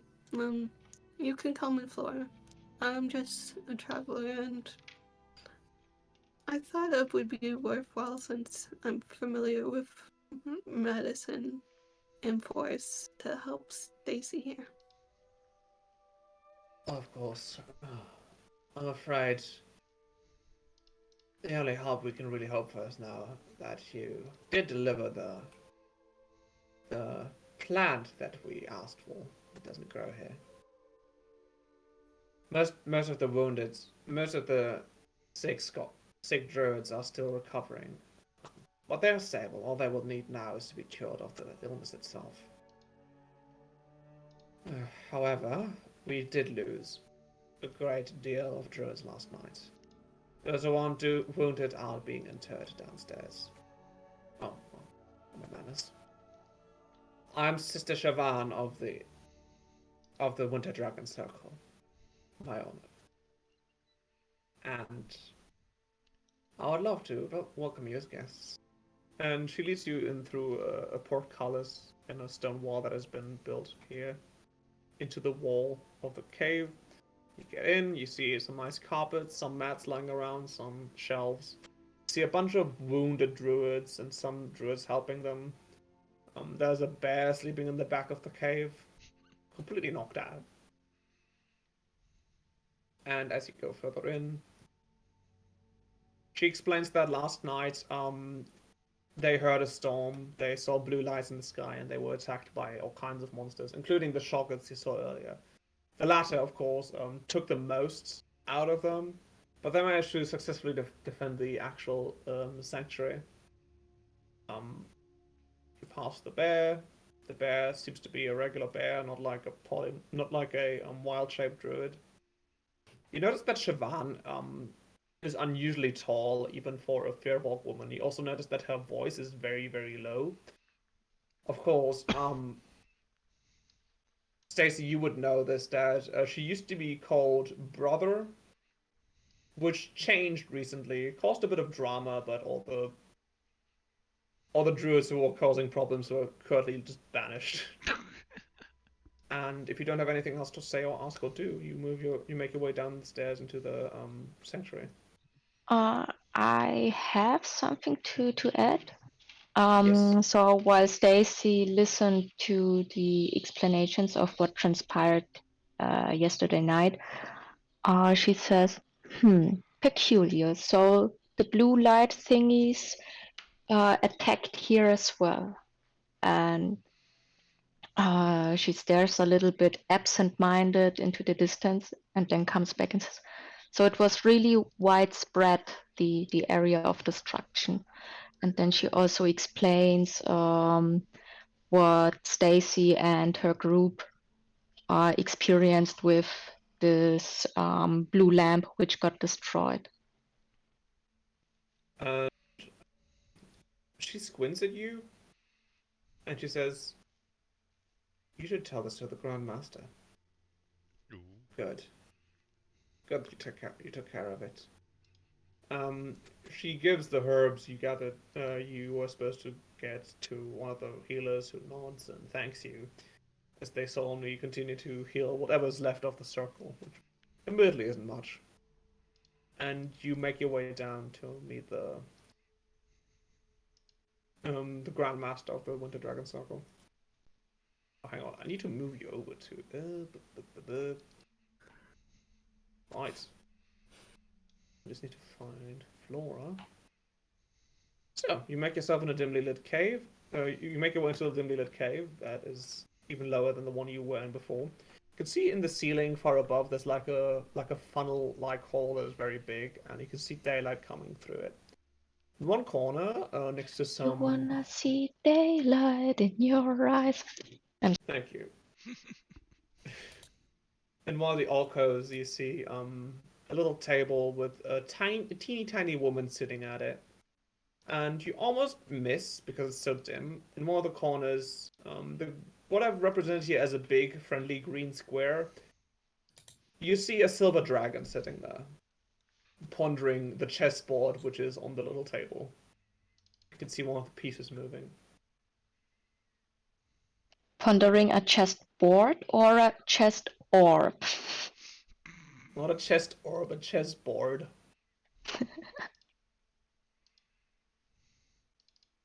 So Siobhan goes over to the Grandmaster, who looks at you.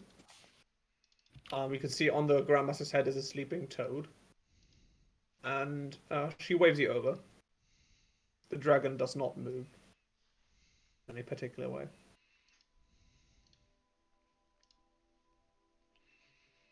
Yes, so Stacy again explained what transpired in Maracas, especially the the story with the blue lamp and all the bluish light around the creatures, and that they stopped coming after the blue light got destroyed.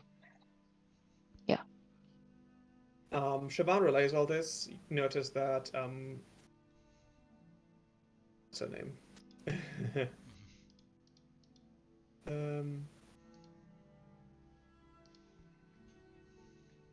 Yeah, Mother Rana is her name. She's deaf, but Siobhan knows how to translate her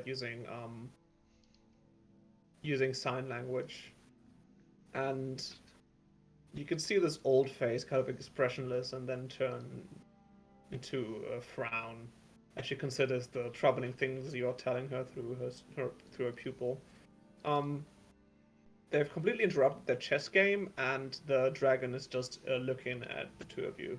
You specifically, Stacy, with big, curious eyes.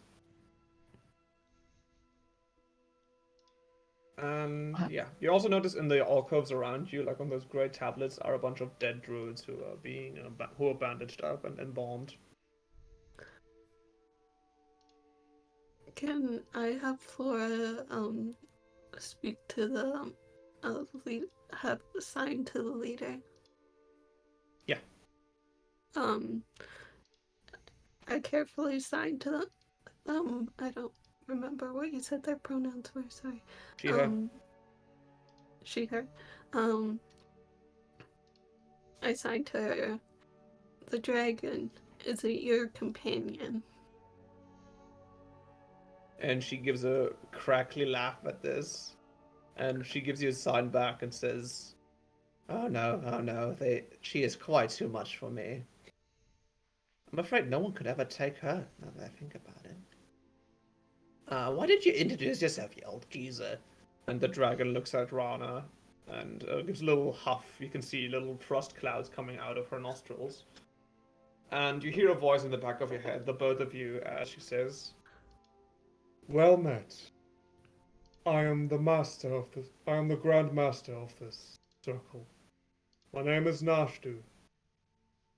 I am glad to see you, student of Ash, and visitor.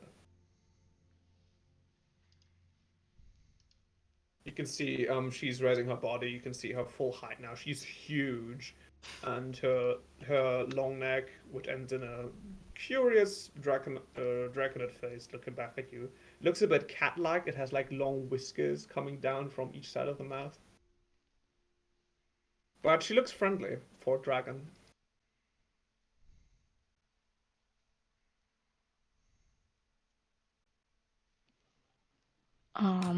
Stacy's a bit nervous because she never was in front of the Grandmaster, I think. So yeah, so she's really impressed by the size because also she's really tiny small. And while thinking about everything which happened last day, she remembers the peculiar black eyes of Javier, and also that the cat has the same black eyes. Since the Grandmaster, of course, lives on this plane for a very long time, she wants to ask if they know something about those pitch black eyes. And as you speak the words, of course, she hears them beforehand, since he can read your mind. You can see her shivering all over, and you can see the tufts of fur that are covering her body kind of start to bristle as she looks visibly upset, and she says, I wish sometimes that I wasn't aware of them, but yes. These are the servants and children of the Finger Eater, an old enemy of life, and us druids. Yet you managed to survive their presence is impressive, though maybe there's a saving you for later. I will try to answer anything I can. But first, let me properly thank you. And hang on, I need to look something up. Do-do. I should not have googled this. Hang on.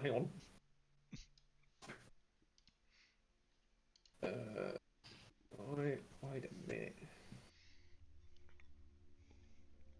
Oh shit. No new things every day. Hang on. Anyway, Nashtu touches one of her giant claws to your head, not in an aggressive way. She just kind of slightly nudges your forehead.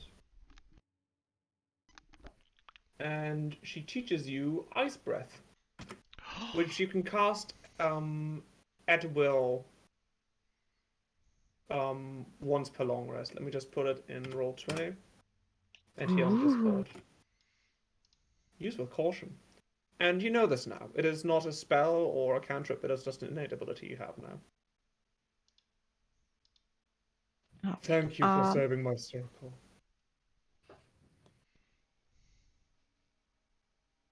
I'm pretty sure you know I was hesitant to accept the quest because I'm rather stick to myself.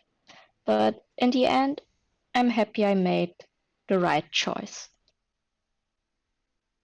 And Rana and Siobhan kind of scowl at you while Nashtu chuckles at this and says, I wouldn't have sent for you if I had any doubts.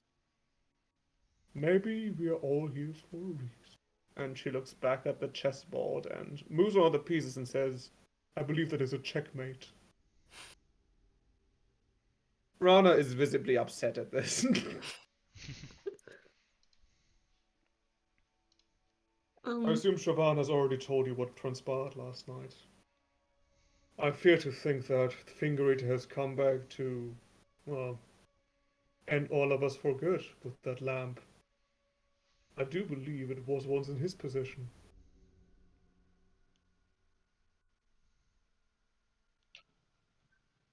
I look towards Flora and say, I don't know too much about this stuff.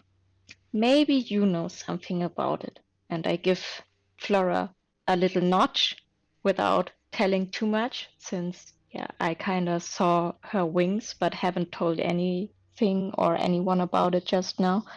Yeah, you have. And also mention, maybe you can ask about the friend you traveled with here. I'm pretty sure that now is a good time to ask questions.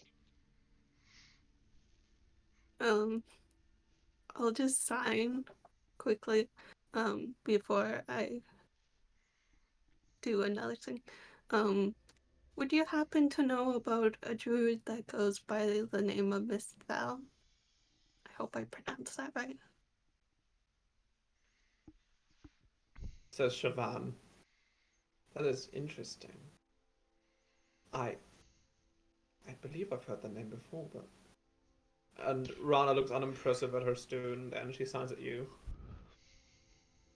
Mistel used to be a member of the Spring Circle before they defected and were never seen again. I've heard rumblings that they joined up with a unsavory sort of coven that works outside of our jurisdiction, if you will. But no, you would have to ask Bean about this. And Nashtu, you can hear in your head saying, "It is from. Excuse me if I read your memories on this, but I do believe that Mistel is also working for the enemy. Unfortunate. How do you know them?"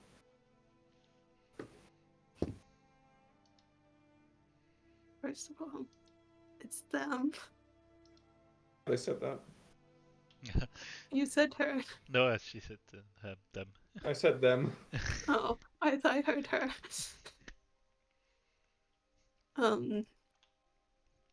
I met them while I was traveling. They were quite kind and helpful to me. Could you give me another wisdom save, please? as the dragon stares at you intently. That's a 6. And they give kind of a disappointed growl as they say, "Don't worry, we're all friends in this chamber. I can help you more than anyone if you open up to me. I've already seen your memories, and I find it quite intriguing. Very."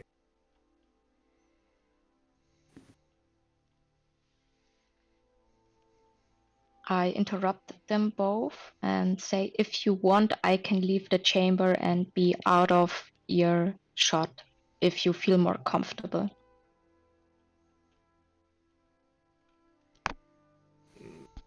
Siobhan That would be. Siobhan is sitting down at the table, not quite awake enough to be dealing with all of this, and she kind of dozes off. I just say to the dragon in my head, perhaps we can converse this privately. And you hear a hiss, and she says, "Very well. I will make use of you later, Stacy. I will know to contact you, don't worry." And she smiles at you, and she says, "Thank you once more."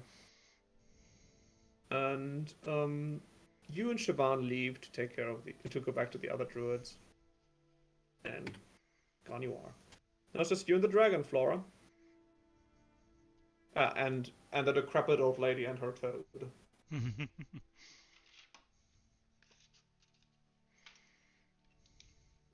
You say you want to help me? I'm a silver dragon. I love helping. I'm not really the most trusting sort. I don't tend to give things freely. That is quite understandable. So maybe I shall give you a secret of mine. And she touches your forehead as she did Stacy with one of her claws. And she doesn't give you a spell or anything, but she does give you a memory 9. Sorry. Ja, you remember the dragon standing in front of you, flying above a mountain range. Ooh. Just breaking beneath the clouds as you see absolute mayhem. And what you see down on the ground is armies of giant figures, not quite human, and they are battling each other to the death. It is desperate. There are fires everywhere. What you would know later to become the Blue Forest is now just a wasteland. The mountains jutting up like jagged teeth, as if they had just formed, which they have, as you realize that this memory is older than civilization. And amidst it all, you see among one army is one especially dark and ominous figure, shaped sort of like an elf, but not quite. And as he raises one of his swords and screams, you can see the army he leads, including himself, opening their wings, which are not unlike yours. And that's where the memory ends.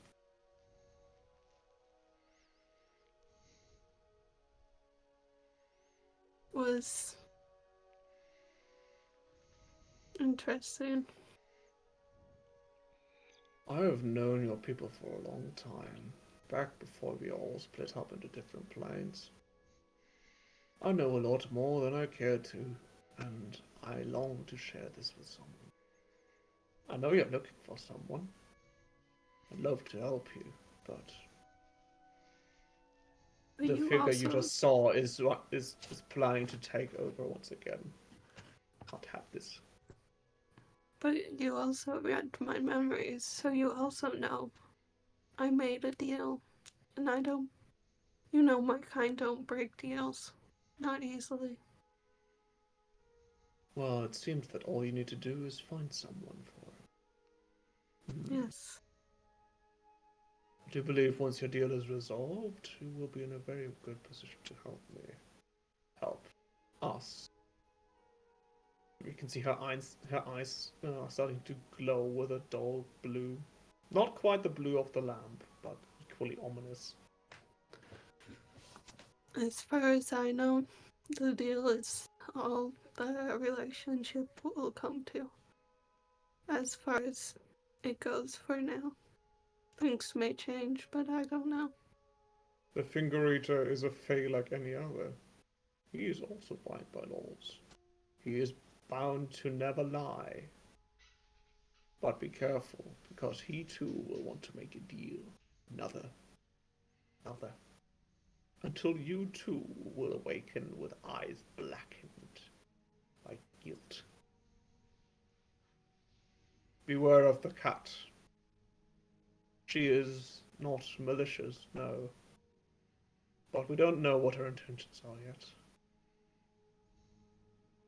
Do you know if the cat is the one I made a deal with was the one I was sent to seek? I believe she may be.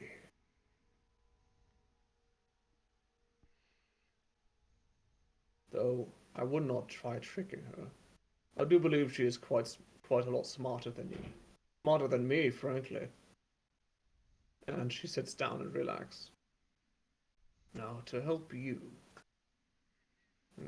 I do believe you've already received plenty of information as to the whereabouts of your friend. However, I am a dragon, and I see a lot of things. Among them, a suspicious little elf traveling far to the west, down to a deep pit in the ground surrounded by wyverns. I do believe this place is called the World's Mouth, and you will go there, and I do believe you will find her.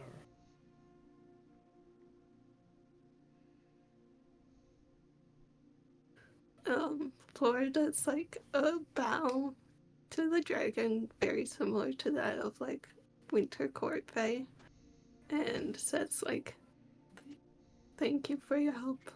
I will try my best to make use of all the information you shared, and hopefully I can be of some assistance." Do you think information is all I will give you? And she turns around, looks up into the hole in the ceiling, and flies up. And in almost no time at all, she jumps back down into the cave, light as a feather, with a bow in her mouth that she gives to you. Please add to your inventory longbow +1. I assume you will need this. And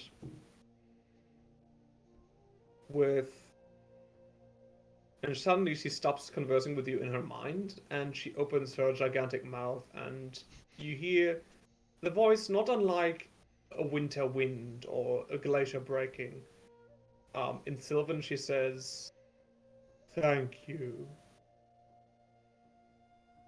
and bows herself.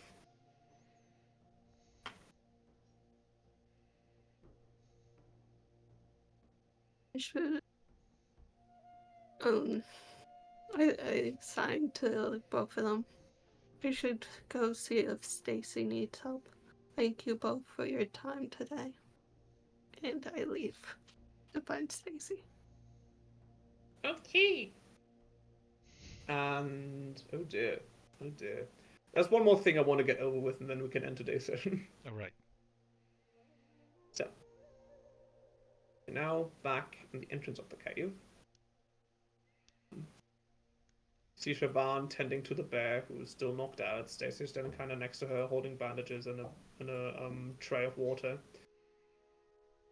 And you come back, and Siobhan gets up and slaps the bear on the shoulder and says, "All right, get up."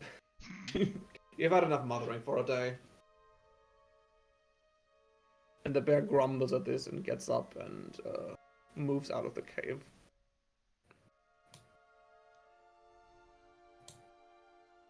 And Siobhan looks at you, Stacy, with expectant eyes.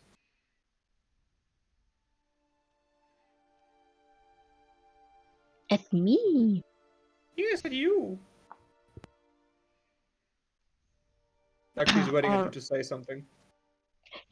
All right. It looks like for now we did as much as we could, and I think we are a good chunk more knowledgeable about the whole situation.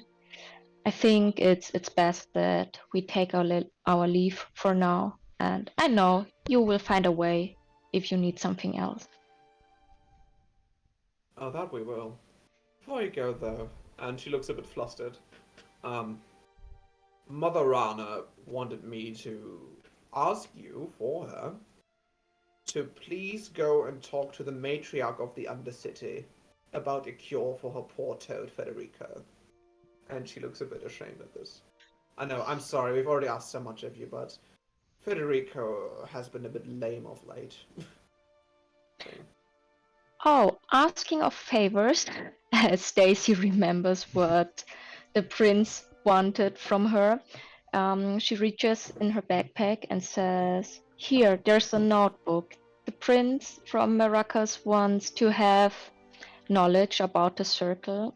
I hope whatever he wants is written in the letter, and just choose what you want to share with him. And in a few months, a servant of his will come back and get this notebook." Interesting. And she takes the book from you, and she curls up her nose and looks sort of disgusted. You do realize that this thing is enchanted, right? Yes, I know, but as you also know, I don't know shit about Abyssal. That is very true. And she flicks her fingers a little bit, and she dispels the book. Very well. A favor for a favor. I can work with this. If you just bring us the cure as soon as you're able, I don't think that Frederick is a lot of trouble with that. We are quite grateful for everything, All right. really. And for the first time, you see her smile. Of all the places, it has to be a snake's nest, of course. She gives you a sympathetic look. And then she looks over to you, Flora, and says, I'm assuming you could resolve your business with the Grand Master. Indeed, we did. Very well, I shan't pry. I will be happy to have you here anytime you want. Until then, I must tend to my sheep. Take care. Can I And do you leave something the real cave quick? and we end today's session. Are there any more questions? Actually, I want to do something real quick. Yes. Can, I just want to have Flora talk to Stacy for a quick sec. Are you gonna do this inside the cave or outside of it? Can we do it inside? Yeah. I recall that you had, some container that held that food you like planned, was it? I could see about fixing that for you. You see when Flora mentioned it, that Stacy's face gets this excitement and glowing up and like, oh yes, the porcelain container. And she reaches to her backpack and looks for all the broken pieces and gives them all to Flora and says, "It would be really nice if you can help me mend it, because it's a really nice container and I don't like throwing away stuff which is still useful." I can understand that. I'm a huntress. I know about using all parts of the animals just to not be wasteful.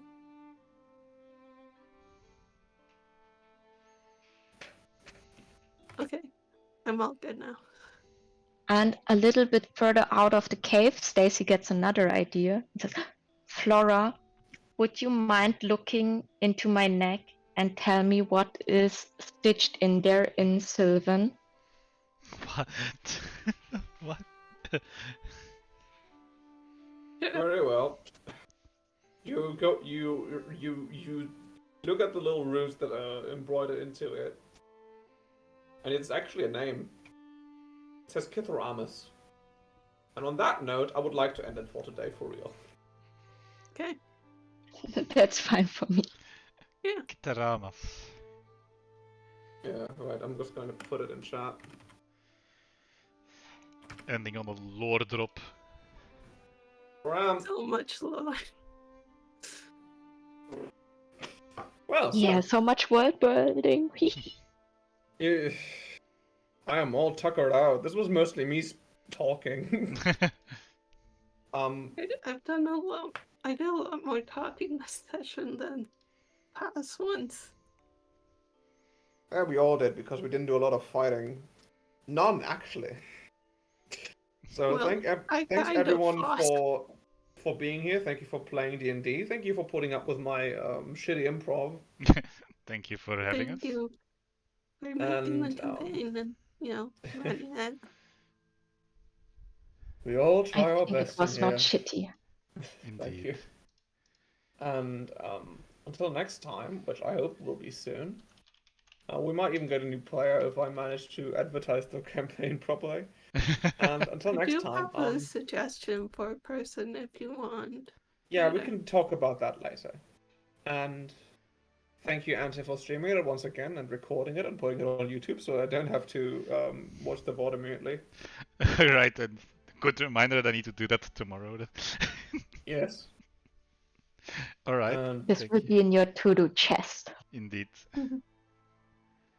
Thanks everyone for being here, and I'm gonna forward everyone. Yeah, did that correctly. Alright. Bye. Great tier. Goodbye, everyone.